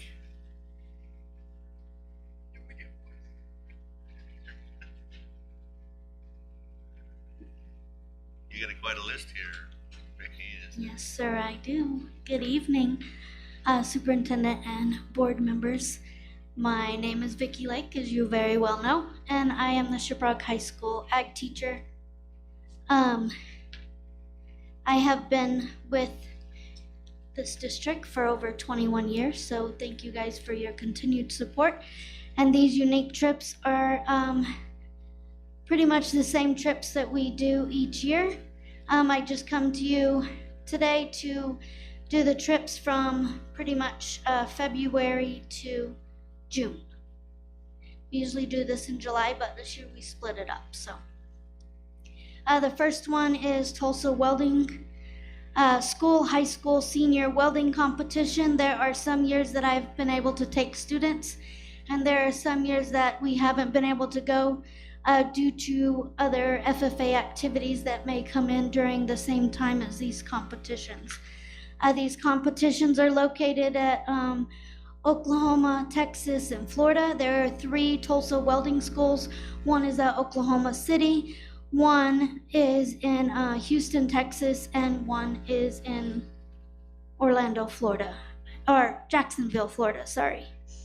I have taken students to Oklahoma, and I have taken students to Houston. We have yet to make the Florida one. That's a little far of a distance, but students have to be a senior in high school, and they have to be currently enrolled in a welding class in order to attend these. Just by attending the competition, they will receive a $500 scholarship to attend any one of the Tulsa welding school. It doesn't matter if they go to Oklahoma and want to go to Florida, just as long as they attend one of them, they will receive $500 scholarship. If they win, then they receive a full ride scholarship. If they're second, then they receive, I believe, half of the tuition is paid. They will also receive like prizes, like we've taken home helmets, welding jackets, tools, materials in the past. So, any questions on that one? No, go ahead. The second one is, this is a new conference that we just picked up. We actually attended our first Next Gen conference in July, and I took one student in July, and this was for food science. There are 6 Next Gen conferences. They change. There are 3 1 year and then 3 the next year, and they focus on pathways. So the one we went to in July was on food science. This one, we do have 2 students that are on the list, the alternate list right now, and this one is going to focus on plant science, and it is in Orlando, Florida. We will know if they have made the for sure list by the end of this month, but at this time, it is Samantha Shorty and Nalani Key are my alternates. Any questions? And this one will be in March 2nd through the 9th. Why don't you go ahead and when we get to the end here, we'll say we have questions. Okay, sounds great. The next one is State FFA Career Development Events. This is held in Las Cruces, New Mexico. It is March 31st through April 5th. Students must attend the Career Development Event invitationals and district contests to qualify. We are competitive in vet science, ag mechanics, livestock judging, horticulture, and we are looking at having a food science team this year. The next one is our state FFA leadership development events, which are our public speaking events. We do have an ag issues team. We also have a student that qualified in the job interview skills and in the extemporaneous speaking, which they are given a title, 3 titles. They choose one, and they have 30 minutes to prepare a 4 to 6 minute speech. And this one is held in Las Cruces again, and that one will be May 26th through the 31st. They will not be missing any school. That is after school is out. The next one is our Shiprock High School District Officer Training and State FFA Leadership Camp that is held in Cloudcroft, New Mexico in June 22nd through the 27th. This camp and the DOT is offered to students who become district officers. Like I had said previously in this year, we do have a state FFA officer, and she will be retiring in May. She is my 3rd state FFA officer in the 20 years that I've been here, so very honored. And she will be stepping down in May. I do have a student who is potentially going to be running this year, so maybe we'll have our next one. And the last one is another Next Gen conference. This one is going to be held in June It is in Pennsylvania, and this career pathway is ag education, hoping I can get some students in there so that when I become eligible to retire, I can have someone step in because You're not going anywhere. so I have been at this. It will be 25 years for me in March. So We'll rescind your eligibility. you will not let me, will you? So I tell you, I have an 8th grader, so it's not in any time soon. So, are there any questions on these 6 trips? Question? Yes. Go ahead. As far as being able to fund those, what's the predominance of the funding coming from? So for anything that is competition, we are looking at using operational budgets, and then we also have our fundraising activity that we've been fundraising for the school year and then previous years.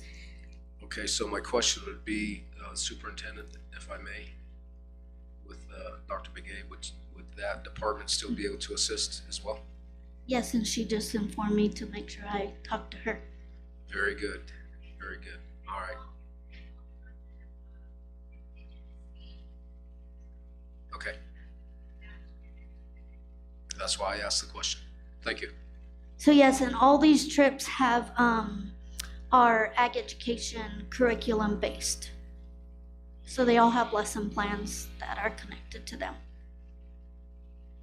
I do have a question. Yes. And your emerging technology, what does that fall under, or what falls under that, or Oh yeah, that one is in North Dakota? So emerging technology would be more coming out with like the technology of the computers, software programs trying to help the agriculture education programs with the farmers, social media, things like that. So trying to increase that technology between the new generation and the upcoming programs that are going to be coming up. And I believe that trip is in September. If I may, those are the kind of things that would really benefit not just the individual farmer, but you're talking about the commercial, when you start talking the drones. Yes, the yes. Control systems with the technology, the computers, all those things that drive that to make them more efficient and effective, correct? Correct. Okay. Which this is one I'm gonna try to get. It's quite funny because I am, all around farm girl and have an 8th grader, and he is more on the tech side. So I'm like, he teaches me. Any questions from the board? And I believe you will be seeing some of these trips come up for Kirtland and Newcomb. They just had not submitted their paperwork just yet, so they will be the same when they come and present. Get after them. I tried. I sent it to them, but you can lead the horse to water, but you can't make him drink. I understand. Thank you very much. An ag joke. Yes, that is definitely an ag joke. Thank you guys for your support. I greatly appreciate it. No, thank you. Absolutely. Everything. Thank you. Thank you. Everything you do every year is amazing. Thank you.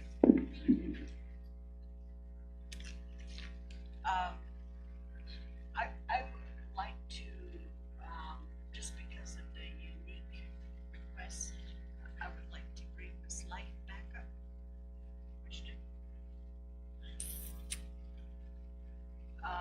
Did we have her trip requests on the screen? Do we have that, or I believe so, yes. on that particular trip?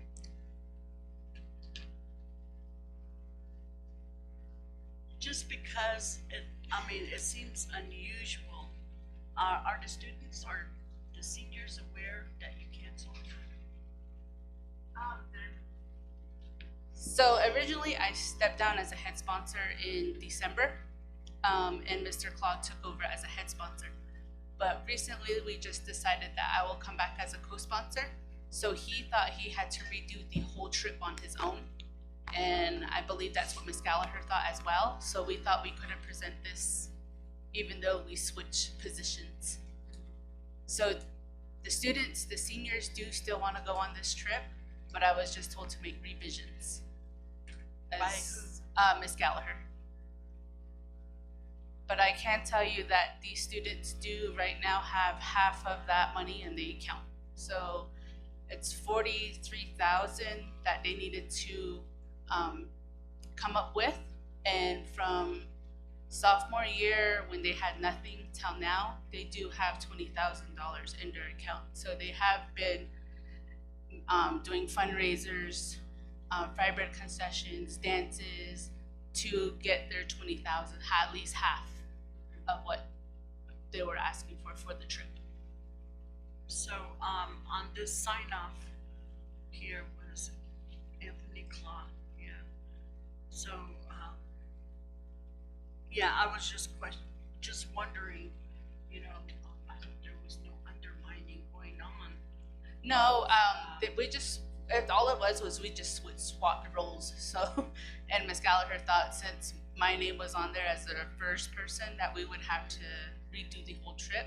But if I'm able to present it, I can. Okay, and the seniors don't know. They do, we did inform them, and they were asking what other options they had.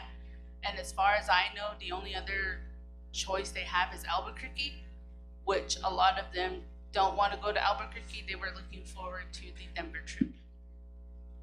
Well, you know, that Jeanette sometimes travels, and so I've gotten some phone calls, but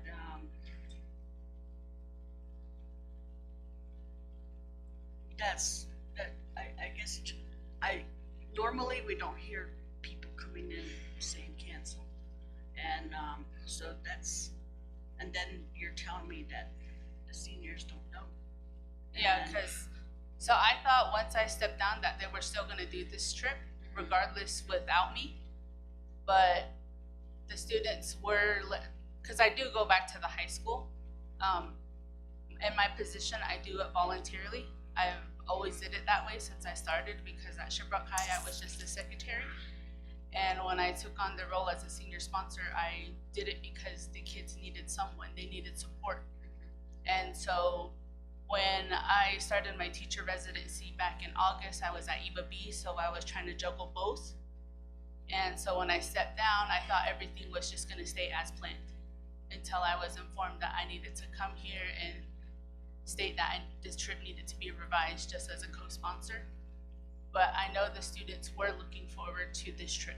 Well, Ms. Light, why don't you go ahead and present? And Okay. then if the paperwork needs to be altered, we can do that. Okay. Is that okay with the board? Well, because of the that large balance, and then you're gonna have parents, when they find out that this was the result here this evening, that they canceled. So that everybody's gonna wonder where, you know, where does that money go? Where is it? Well, if, my thought was if she goes ahead and presents and all that has to do, because she's withdrawing because of paperwork, then they can go ahead and readjust the paperwork and then go through. Do you see a future in Yes. going? Or? Yes, I believe my students can pull through. I mean, when they started with zero, with nothing in their account as sophomores, to all their hard work now, being able to put 20,000 in there, then yes. Okay, go ahead. So our academic senior trip that we are requesting is to Denver. It's for 4 days. Everything is included in that, including transportation, which would be a charter bus. And then we do have a contract that was written up. We just hadn't gotten it out yet because we did inform parents that we needed to present it first before we go onward with signing our contract and how everything is gonna go about. How the 30+ students came about, students were given a Google Doc, a Google form. They were able to choose, they had options between Phoenix and Denver and Salt Lake. Majority of them chose Denver. So I did get some ideas of where we could go. I did go through she's a travel agent. Her name is Rachel. She's the one that helped me come up with my itinerary. And she was able to put in there college visits that we would be doing as well while we were there.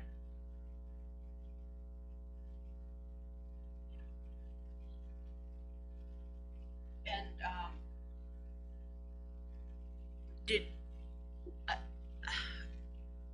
I'm sure if one of our buses were used, wouldn't that be a less cost? I was told that it was actually going to be higher, so that's why we went with the charter bus. But I'm not too sure as far as transportation and how it goes. So that's why we just looked into the charter bus, and that was $7,000, but that was included as well. Everything is included in that itinerary as far as student meals the whole time that we're there, admission fees for everything that we would be doing, dinner, hotels, everything is included all in that price. I believe the only thing we would be paying for the one day is when we leave, and that's for breakfast on our own to head out.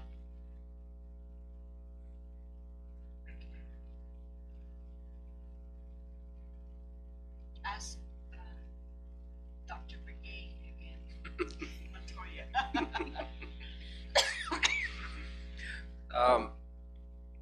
Question, comment, question. May I? Oh, go ahead, I'm sorry. It's all right. Superintendent, I'm daydreaming, I was waiting for an answer. if my memory serves me correctly, and I don't want to get into the semantics, is this a senior field trip? Because I saw educational in there. Yeah, it's a academic senior trip. It said something about already graduated? Or are they still in school? Oh, me? No, Or the the kids? students. No, they're not gonna be graduated. They'll still be in school, Yes. taking part in classes. Yes, And if it truly is educational, it's gonna have an educational plan yes, and everything that is requisite for said trip, correct? yes. Okay, because, That's why I asked to have included in there the college visits that we have. So I saw they that. can see, I read that. that there's opportunities outside of Shiprock, not just here or just local colleges, that they can seek other schools outside. Okay. So now my question is to Dr. Begay.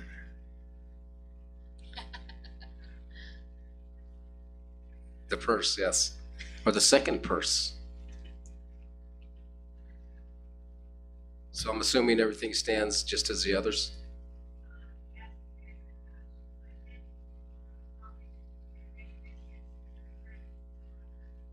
Mine?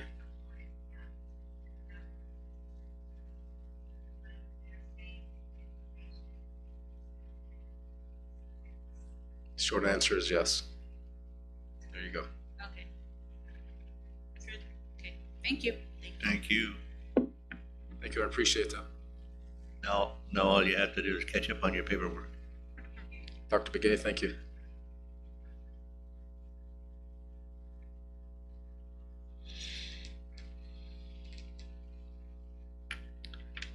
Next, item H, Save the Children donation update by Dr. Harvey.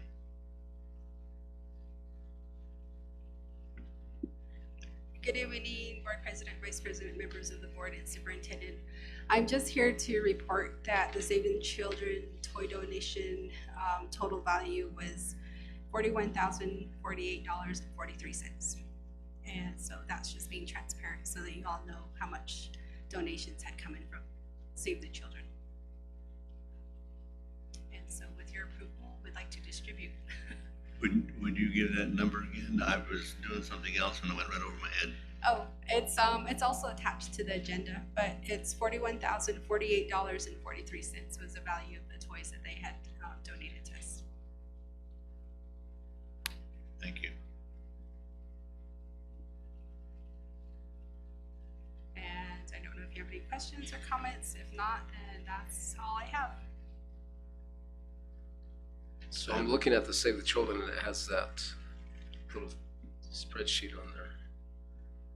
Yes, The they broke it down. 32,900. I'm sorry? One with a total of 32,901. Yeah, I gave you the total value of all three sheets. Okay, thank you.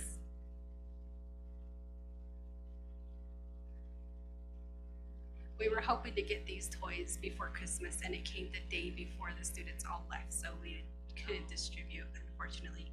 But we can now, after tonight. Very good, thank you. Thank you. I think the December babies will be happy.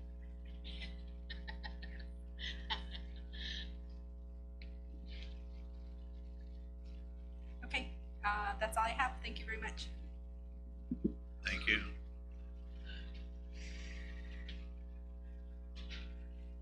Indian policies and procedures, IPP by Dr. Begay. Not me, sorry. Can I just needed to bring up the unique trip for the robotics that you guys skipped through. We just talked to Gallagher, and this was not a unique trip, it is an extended trip. So we're not sure why it got put on the unique. It is only a one-night trip. So just wanted to verify that this is an extended trip, not a unique trip. Sorry. Thank you for the clarification. And I don't have any info on that. That's all I had. Thank you. And does Miss Juliet know? Is she aware? She will be made aware tomorrow. And let her know that it'd be nice for her to show up. Yes, we are in contact trying to track them down, but that is what we just found out from Gallagher. It was it's just an extended, not a unique. Thank you.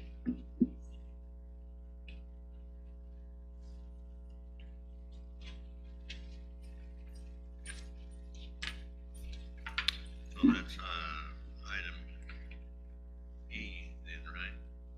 Yes. Okay.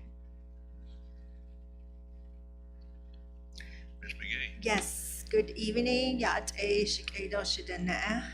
Don't adat sinults anildo yat e. Good evening, board members, president, vice president, secretary, superintendent. I'm going to present on the Impact Aid Indian policies and procedures.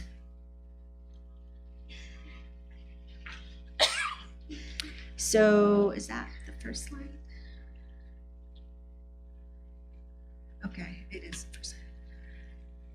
So IPP stands for Indian Policies and Procedures. It is a mandated document from federal government as a supporting part of our annual Impact Aid application. And the main reason why we have the IPP is the fact that a majority of the district CCSD sits on federal Indian trust land. So on federal Indian trust land, we don't pay property taxes. And we know that when you pay property taxes, it goes to New Mexico, and that's how the funds are allocated for schools. But because we don't have property taxes, in lieu of that, we get Impact Aid money. And so what we do for that is a process and procedures that we have in place, and the intercultural and community outreach have been taking care of this for many, many years. So on the Impact 8 application, we have, the way it's generated is from the physical addresses of any student that lives on federal Indian trust land, regardless of ethnicity. Any student that goes to CCSD and they have a physical address on there, that's what generates funding. Next slide. So the purpose of an IEP is to make sure that there's equal participation of Indian children in our district. As an LEA, that is what we say we are doing. And the way we do that is through communication with our stakeholders, our parents, guardians, and local chapters. That's what we say in the IPP. So they want to make sure that these stakeholders are involved and they have a voice in terms of district planning in different ways. Next slide. So these are the regulatory requirements. Again, if we have any children residing on federal Indian trust land, we have to create an IPP and then submit that with our Impact 8 application.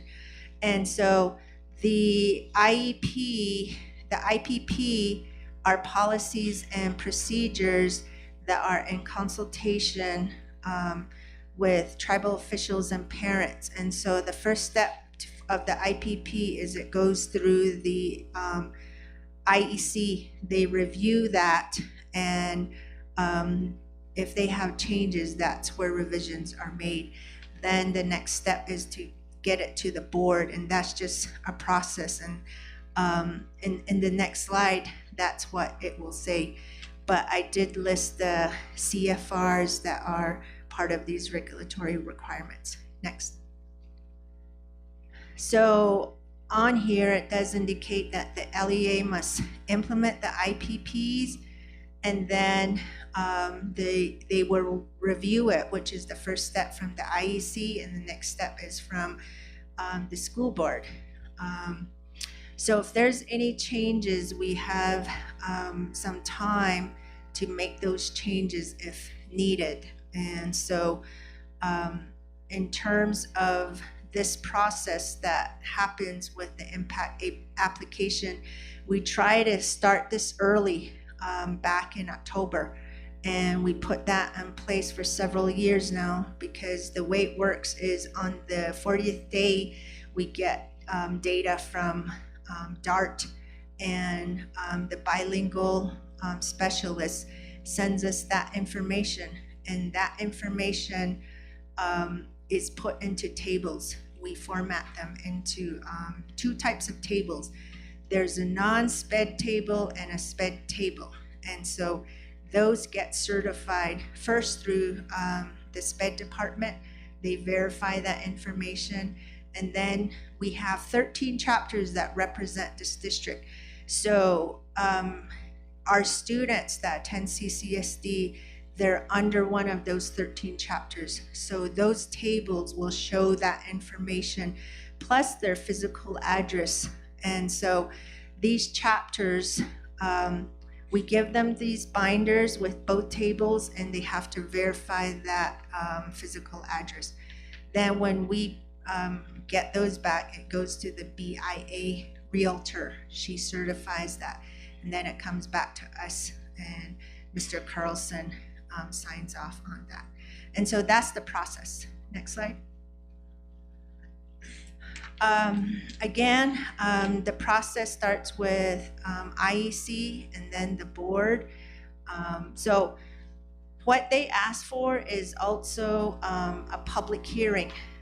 That's the reason why public schools do public hearings. But in our case, we changed the public hearings to the family and community engagement sessions. So in those sessions, as you know, it's an interactive process where we present updates from the school, and then for the stakeholders, and then the community provide recommendations or they ask questions, and so it's the communication is done in that way. Next slide. Is that the last slide? Okay, so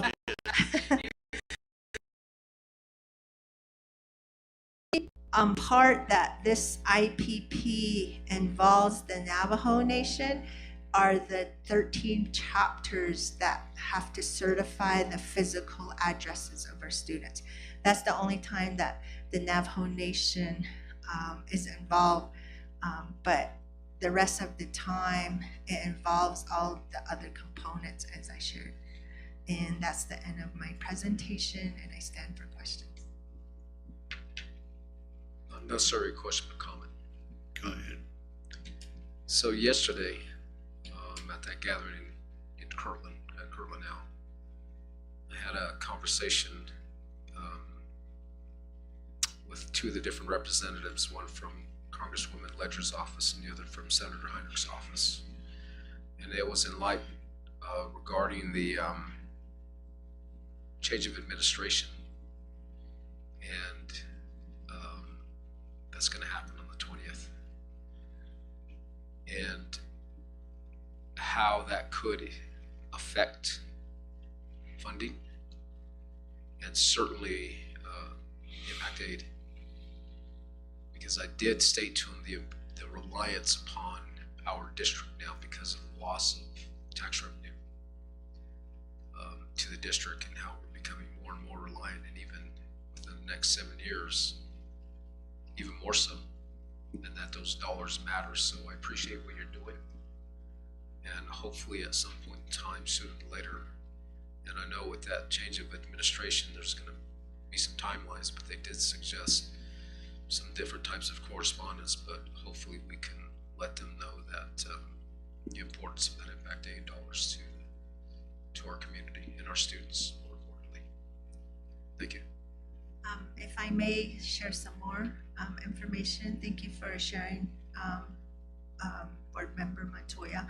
I do want to share that once the elections were finalized, NIEA have already been doing their job anticipating these changes. So they started email blasts to all stakeholders across the nation in terms of these potential changes that would happen. And so I'm not sure if you're aware, but they do host the annual HEAL work in March. And so a few years ago when we took part in it, it's a lot of lobbying that you do. And so that's coming up in March, and that's what their main focus is on from NAFIS. And so just wanted to share that information too, that they were already anticipating these potential changes, and they're already working on it and working with other Native American Indian organizations at the federal level. If I may add, that's not just NAFIS, but also NISA, that deals specifically with Native American schools and that funding, and dealing with impact aid and how those effects of it. So hopefully there's much louder voices to be able to not just protect. And that was the other thing too, is I was telling them that there has to be an expansion of the funding to the schools and to fully fund it, because it's never been fully funded. So that's obviously a goal, and I know they try to do it incrementally, but my response is follow the law. So, thank you.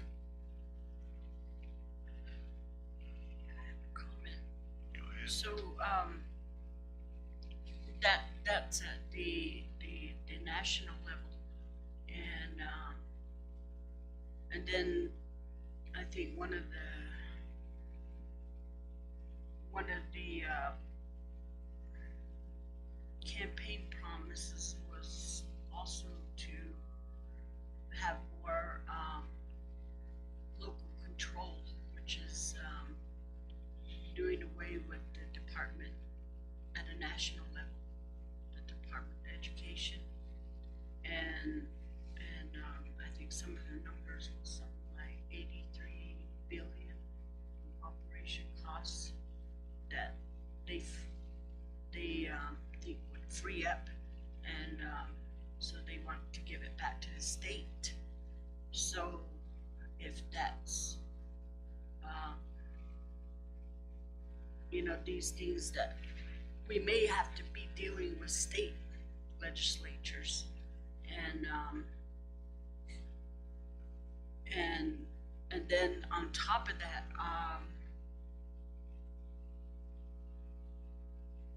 on the tribal side of it too, I went to a conference on my own with I don't remember what the title was, but it talked mainly about the minerals or resources that we have on Indian land, but there was a lot of people there that and one council delegate was there, and he got up and talked about the closures and even said that they are in a pinch, Navajo Nation, and that there's even talks of reducing some of the chapters.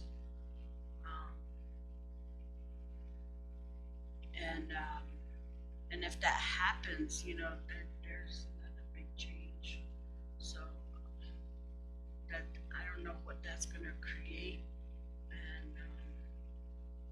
but you know, there was a lot, and I think people are finally seeing that those impacts, and so not only the national changes, but also state, and then also the tribal. And that's why I think this whole issue of combining meetings, I don't think that's gonna be a good answer. We have a lot on our plate, I feel, that's coming up, and that we're gonna have to address. So, and especially keeping the top of, you know, these policies and you know, some of these big changes that are happening. Thank you for making it easy. And I know the addresses, that is, I mean, for them to just go on physical, because even the driver license, MVD don't take that. So that's something. It is a challenge working with the chapters, because like right now there's new chapter officials that are new to this whole process. So it's like a new process for them and for us to provide that information to them as well. And they don't know what to do with the binder, but we try to communicate as much as we can with them. And so we're trying to prevent any further delays, because the application deadline is coming up very soon. And that's always been challenging, is to try to get all this information certified in a timely manner from the chapters. And that's why we start early in end of October, and then the binders go out in November, and then in December the BIA realtor has that time to certify all that information. See, a lot of that stuff that doesn't get to the state, you know, the people there in the department, education department, and also the legislatures. And you know, you have that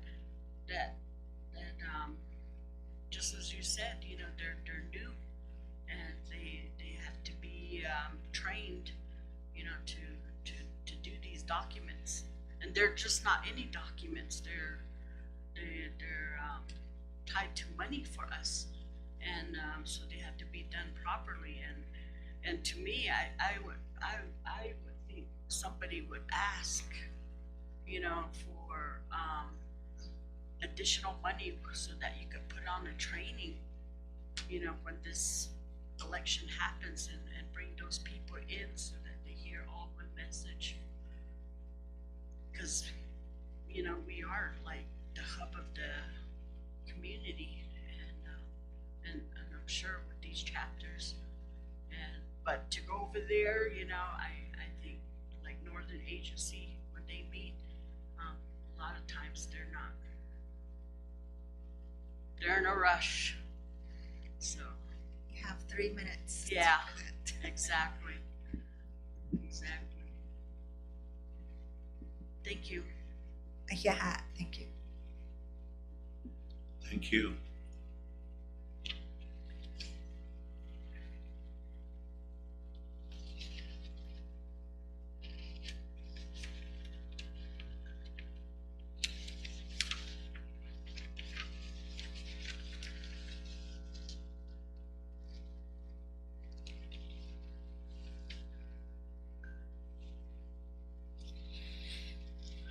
Item J, discussion on combining board meetings.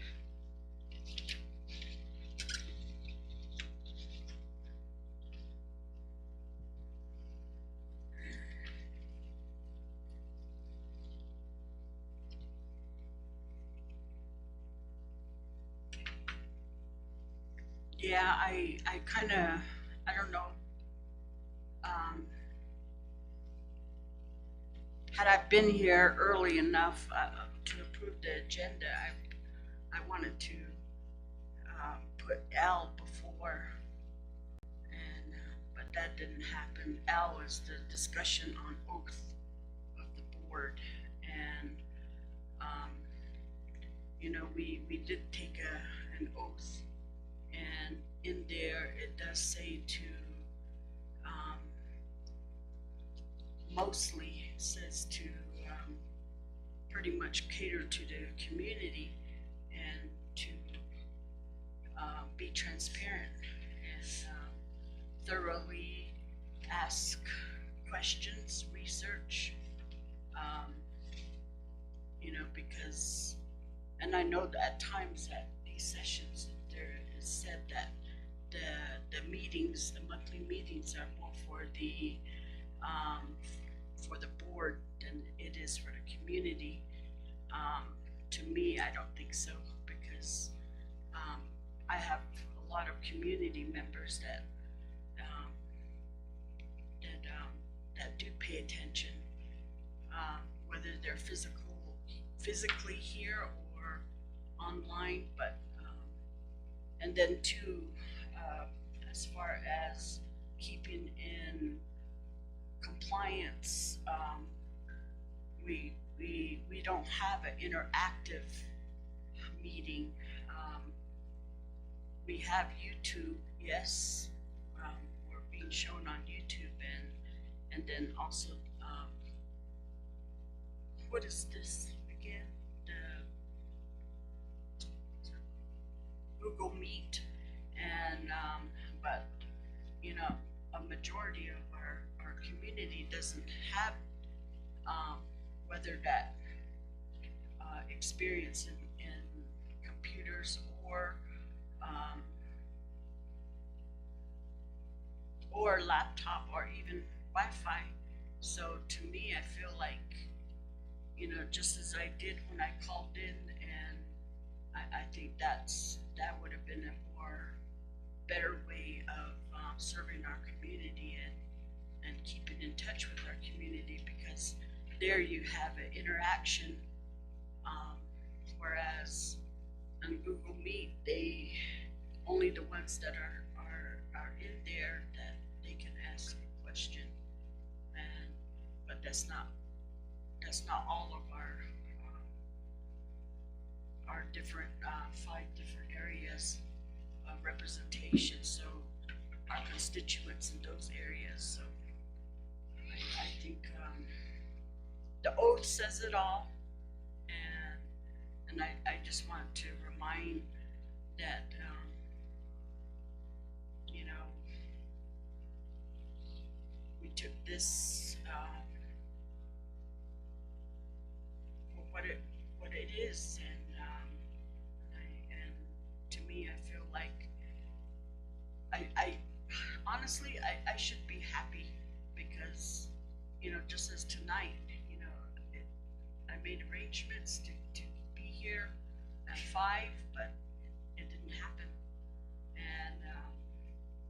and it would be nice to do that only one time, but that's not up to me as a board member, you know, and I feel like it's more up to the public and to our constituents, and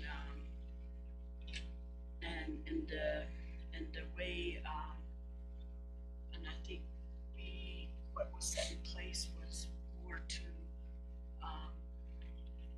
to be such as the chapter houses do. They have a planning session, then a regular meeting. So I think that was kind of to keep that. And but again, I go back. There's a lot that's going to come, and even without that, I think there's times when we push meetings, have to cancel meetings, but I think it's going to result in a lot of last minute meetings. And yes, we do comply with the 72-hour, but at least the public and the community knows that we have 2 set meetings for sure. Thank you. I appreciate your comments. I don't believe that having 2 meetings, we've had combined meetings several times since I've been on the board, and things worked out quite well. We discussed every item on the board, and I really don't think that combining a meeting lessens any time spent on specific topics, nor does it deny anybody who doesn't have access online to both meetings. I don't think, I can't see where it creates a hardship for people who don't have access or Wi-Fi, whether it's one meeting or 2. That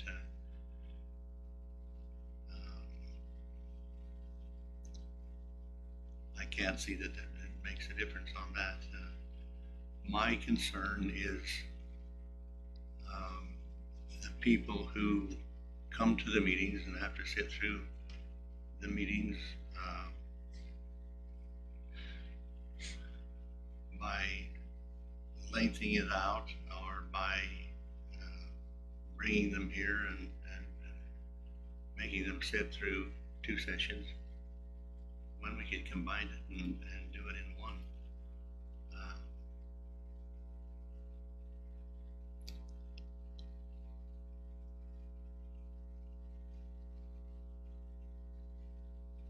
Is My this a thoughts on it. debate? Is this a debate? Yeah, I again, I go back to, I should be all for this because just as you said, I sometimes sit here for those lengthy meetings, and sometimes from 5:30 all the way to 9, 10, 11, and then I go on to my night shift. So I should be happy and accept this wholeheartedly, but again, I think it would have been better and best had we did a survey and to our constituents and done that route instead of this. To me, this right here looks. I know it was talked about before and was actually wanted to be discussed in executive session, but I'm sure glad it made it on the agenda because this is a community issue and it does involve them. And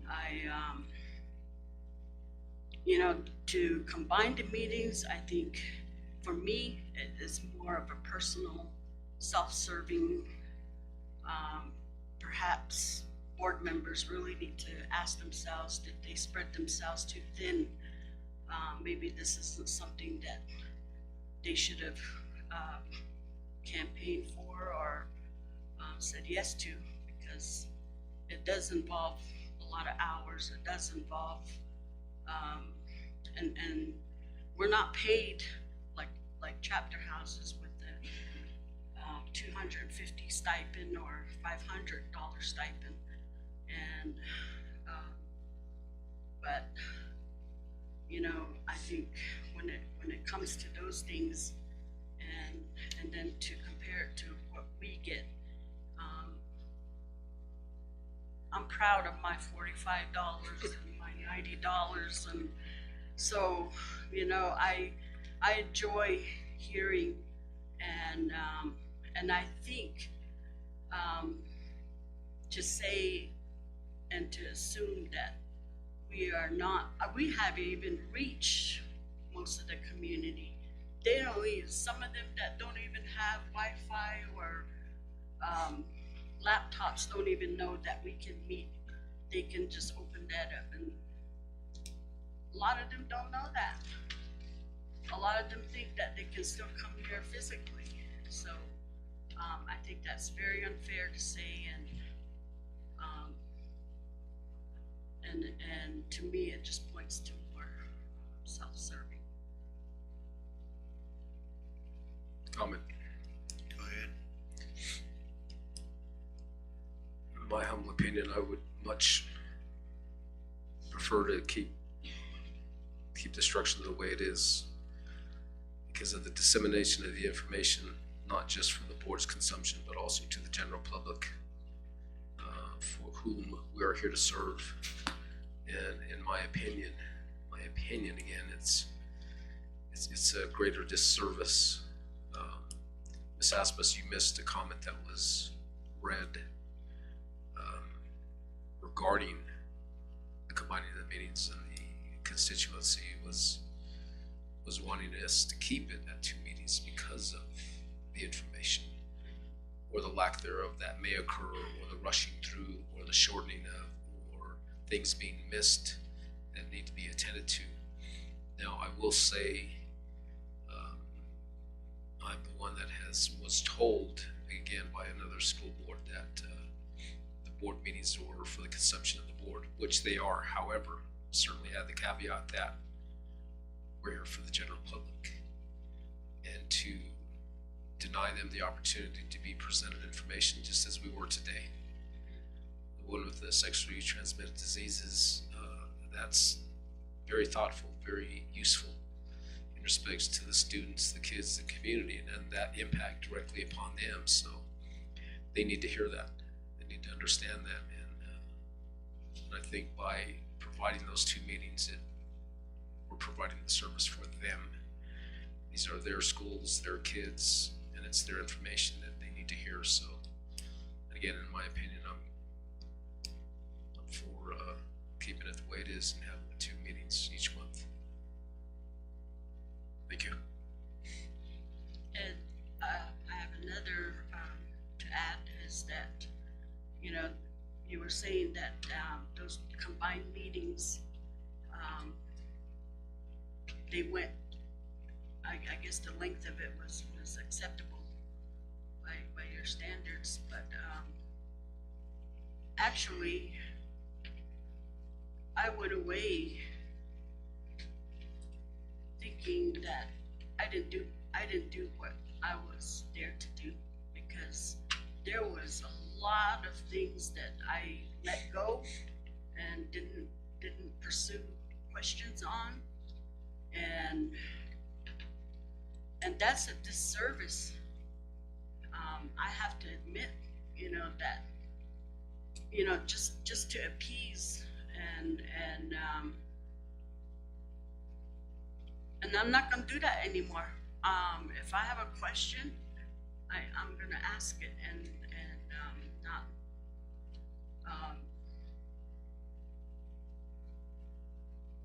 you know, I think that's what my constituents want. That's what people, when they come to a meeting, when they're listening, that's what they want, information.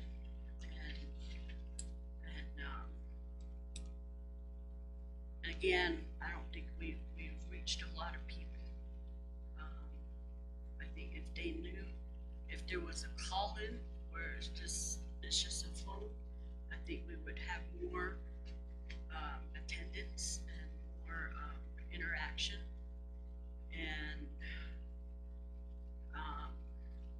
And then, I don't know, I think there was a push years ago from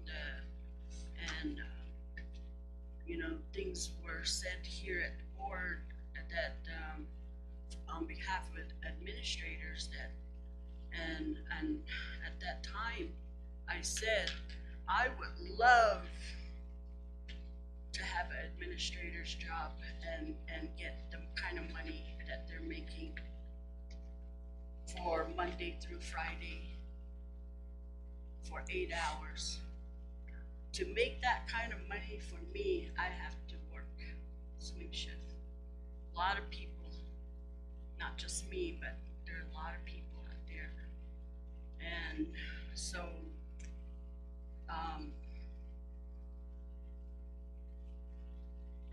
I work holidays, you know, to make that kind of money.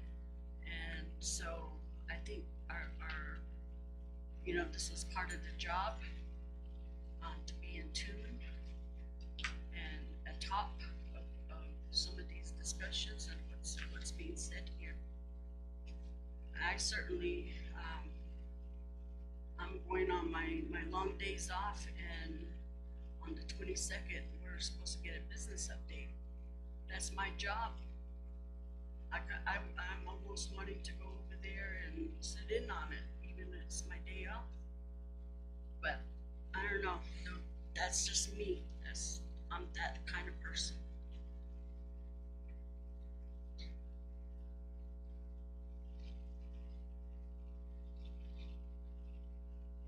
Any other comments? One last one, if I may. Go ahead. And this is in regards to what we're going to be discussing coming up here real quick, which is on Al, but I want to read this anyway. Under Section B, School Board Governance and Operations, Code B-0750, capital letters BCA, Board Members' Ethics. The first 3 bullet points I highlighted. Comments. An ethically high responsibility of public service. Second bullet, confidence placed in me by the public. Third, as a public trust. We're here to serve the public, and those 2 meetings services them.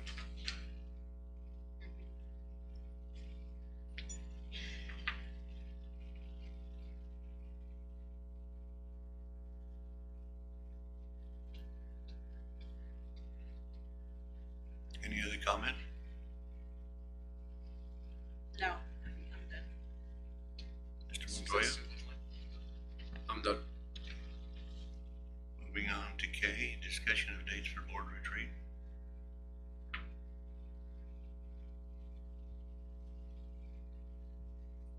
If I may, I believe that's really going to be determined by whoever the availability of the individuals for a date to be even be done. Well, not really that, but also the topic. Absolutely. What is it really for? It doesn't say here. Yeah, I've gotten some questions on that. Is that hiding the superintendent evaluation? Because No, well, quite frankly, my humble opinion, since there's no listing of it, no title of it, no discussion as respects to just retreat, I think that's just a matter of discussion when we can have everybody here to be able to decide what the topic's gonna be and then pick a date. So if we can just go ahead and move on, that's what I would suggest. I have no problem with that. Discussion on oath of the board. I'm good. I think it's been said, and also just reading the policy that Board Member Montoya read, you know, that kind of cements. I concur. There is no scaling or streamlining of keeping our public service to our community. So,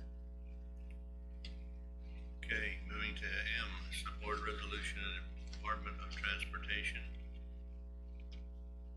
Changing signature in front of the signage, in front of the schools and Highway 64. Mr. Montoya. So the reason for this discussion was an occurrence that happened just before the break. I was taking my wife to school at Eva B. Stokely and I was going through the school zone. And within that school zone, there's the 20-mile-an-hour speed limit that you approach on either both the east or the west side.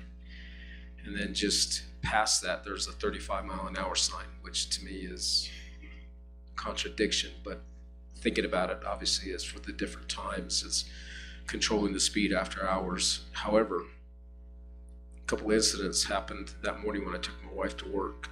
I stopped at the crosswalk, and there was some students with the cross guard going across. And after they passed, I went through.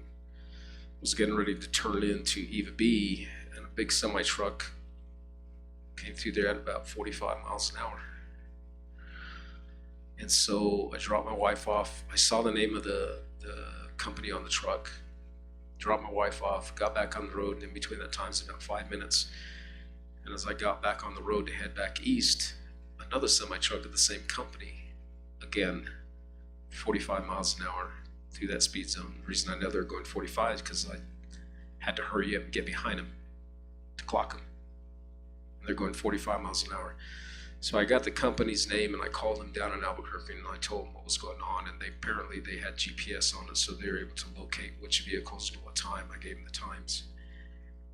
But I had questions about that, and this isn't the first time, because when I worked for the district, I actually tried to contact people at the Department of Transportation and servicing those signs and putting them adequately. And so I ended up speaking to a gentleman by the name of Andrew Gallegos, who works for the DOT. And apparently those gentlemen in his office that knows exactly what I'm talking about, where I'm talking about. And if you look at the signage, it says 20 miles an hour when students are present. What does that mean? And what time does that mean? So we exchanged emails and I forwarded it to the superintendent. And what he's asking us to do is to construct a resolution for him to be able to go ahead and to put a resolution together supported by the board so they can change the signs with language on there that gives speed and times.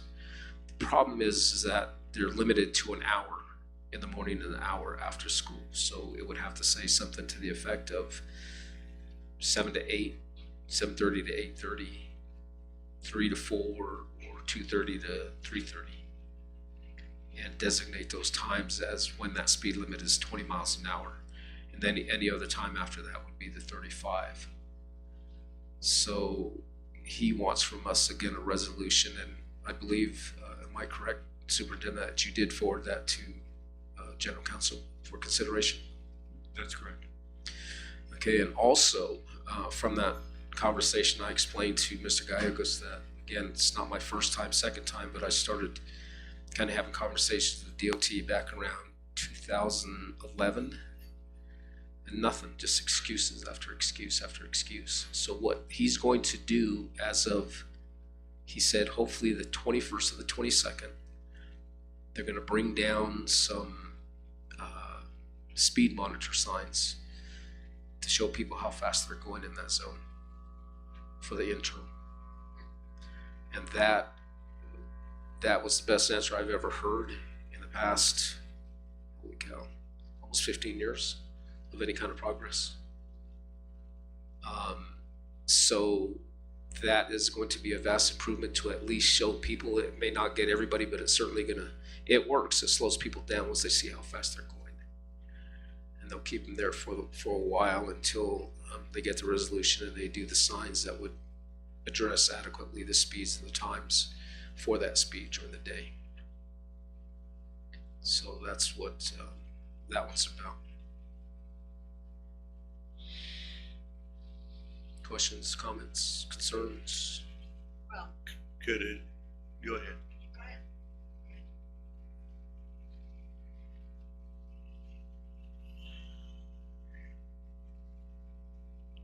I don't see how.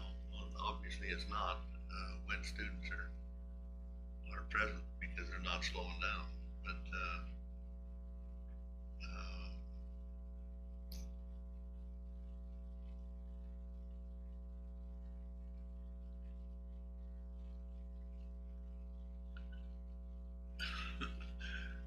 it seems like it becomes effective when somebody gets a ticket. That's it, really, the legality is what he was saying, because somebody can argue it and say, well, at 1:45, there's no kids out here. And then one could say, well, they're in the buildings, they're present. Yeah, but they're not here. So if you designate a specific time, then that certainly covers that period with the law to say that this individual is going through at 45 miles an hour at 7:45. And that's covered between either 7:30 and 8:30.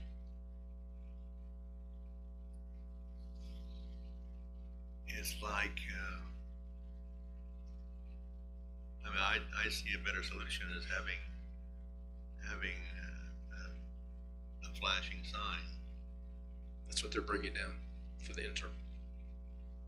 Not just to indicate their speed, but The school zone sign. yeah, Yeah. something like that, and flashing saying, Mhm. you know, Like they do over at Mesa or near TBA. It's the same thing. They have them in both areas up there. However, because if I understand it to be correct, Mr. Padilla from the DOT also said that the design phase is completed for 64 from the intersection eastward to the state line. Now it just needs to be funded. And I believe that's all going to be taken into consideration when they do that redesign in that area, because there is no pass by. There is no medium for anybody to go into. People are riding on the shoulders, and people actually run off the shoulders, and there's accidents that have when you happened. say eastward to the state line, that's gotta be westward to the state Well, line. I'm sorry, west to the state line. Okay. My bad. I wanted to make sure. Yeah, We were talking about we're going in the the right same thing. direction. Okay, yeah, that's, I don't know why it would be a problem to do it just like they do it in Mesa. Even those are a pain sometimes in respects to getting them even serviced. And they do the same thing on, what is it? Used to be 666, but it's 491 now. On the south side by TBA. Yeah, one up there. So that's really what that was about. It's just so we can put something together to get to him so they can change it. I think, as it is, he was already speeding over 35. Right? Either way, he was Yeah. speeding. The individuals were speeding. And to me, even that one up when you were talking about Mesa and then also set up from the housing, you still see people flying through there. They have no respect for those lights. And they won't until they get an officer out there Yeah. picking them. yeah, and maybe to where it's a double fine. Could be. And, you know, and in those zones, and then those double fines can go back to our students, you know, our clubs and things like that. So, Fund all these unique field trips. to Dr. Berlinda McGay. Yeah, maybe we need to do things like that because nobody else is and then instead of having them wonder, you know, oh, it's this time, and just like you said, you know, you have that one that says, well, I didn't see any students out here, I didn't see anybody. So, yeah, I think they respond when it hits the pocket. Yep. Because I know I do.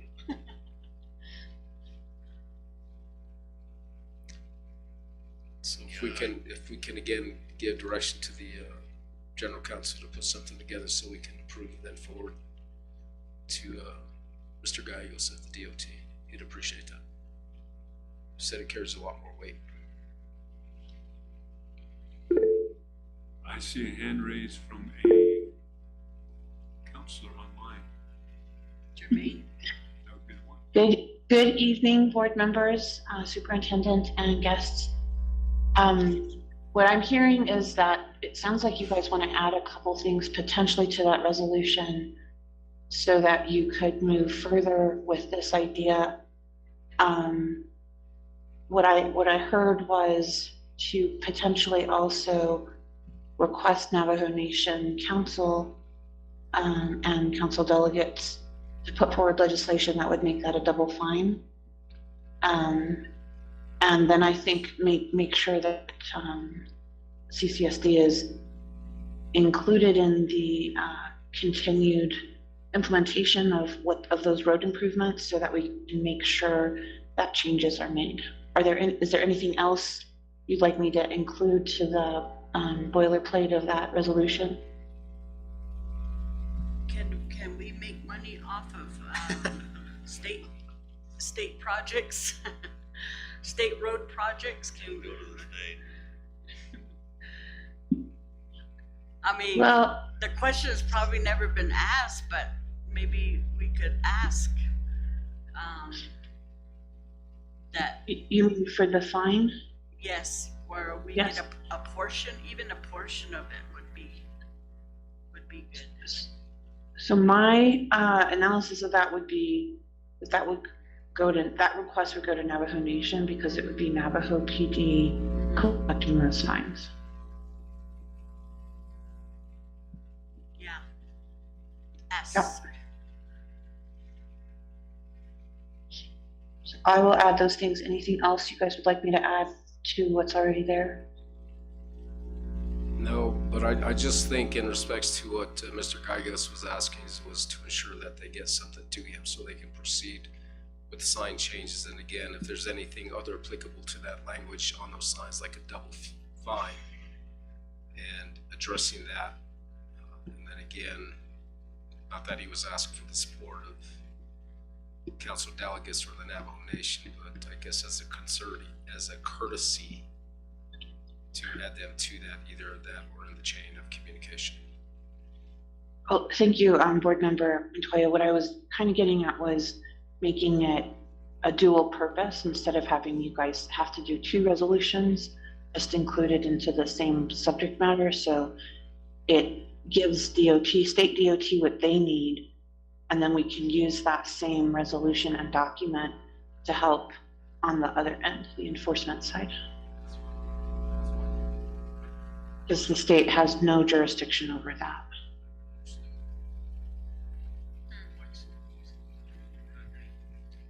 Does that make sense, or am I being confusing? He's actually responded a couple times. We think his mic isn't working.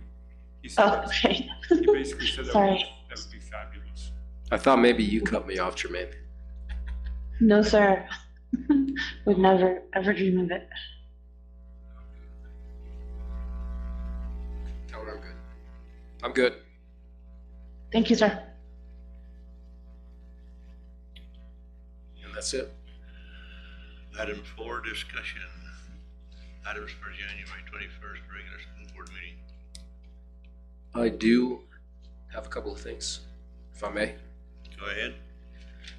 Superintendent.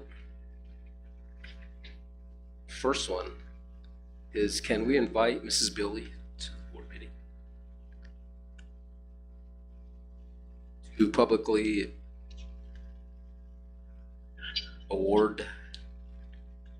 I'm happy to invite her, absolutely. So if we could do that and make sure she's on there too, please. Yes, we'll make sure she's available first before we put her on there, but we'll give her a call. Sure. I mean, if she's willing, I mean, she doesn't have to. She would be willing. Okay. The second is information on DESSA. That's Social Emotional Learning Assessment.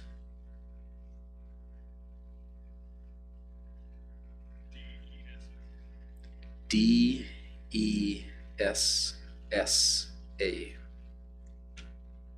Gotta look it up. Obviously, you have not heard of it. Delta Echo Foxtrot Alpha. Say it again. Delta Echo Foxtrot. No. Delta Echo Sierra Okay, Alpha. thank you.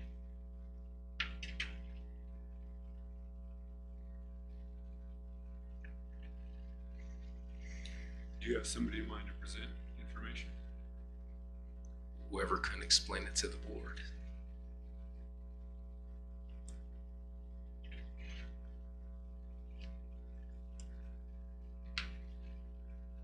Anything else?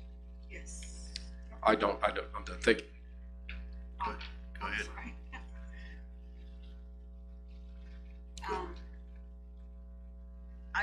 I know, it's not there. And,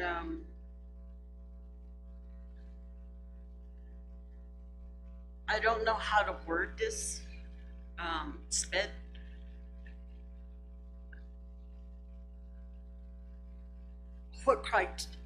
I would like a presentation on what,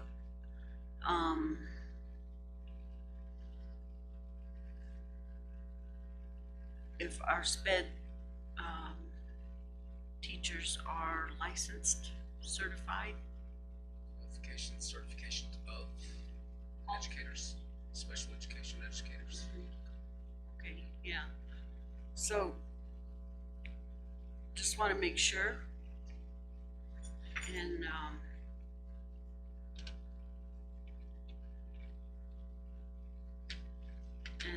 have that presented, and then also, every year, I don't know for how long, but we've been,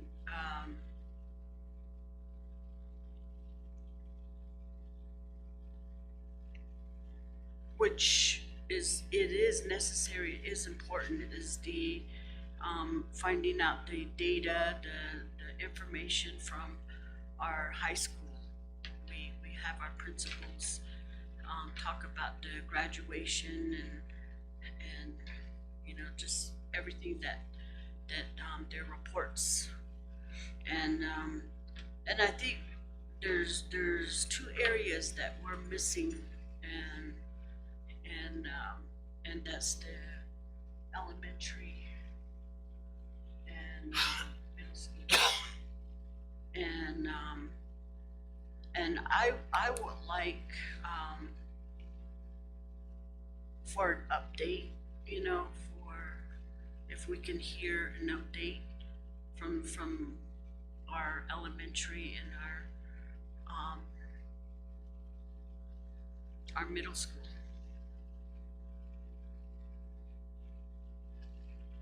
We're not looking for graduation, but I guess just the Progress and data. yeah, and how we are, we ask those questions at the high school, how they're helping students that are at risk, which is a whole part of Yazzie Martinez So what about our middle school, our elementary? How are they helping, you know, that age level, those grade levels? So, I would like that.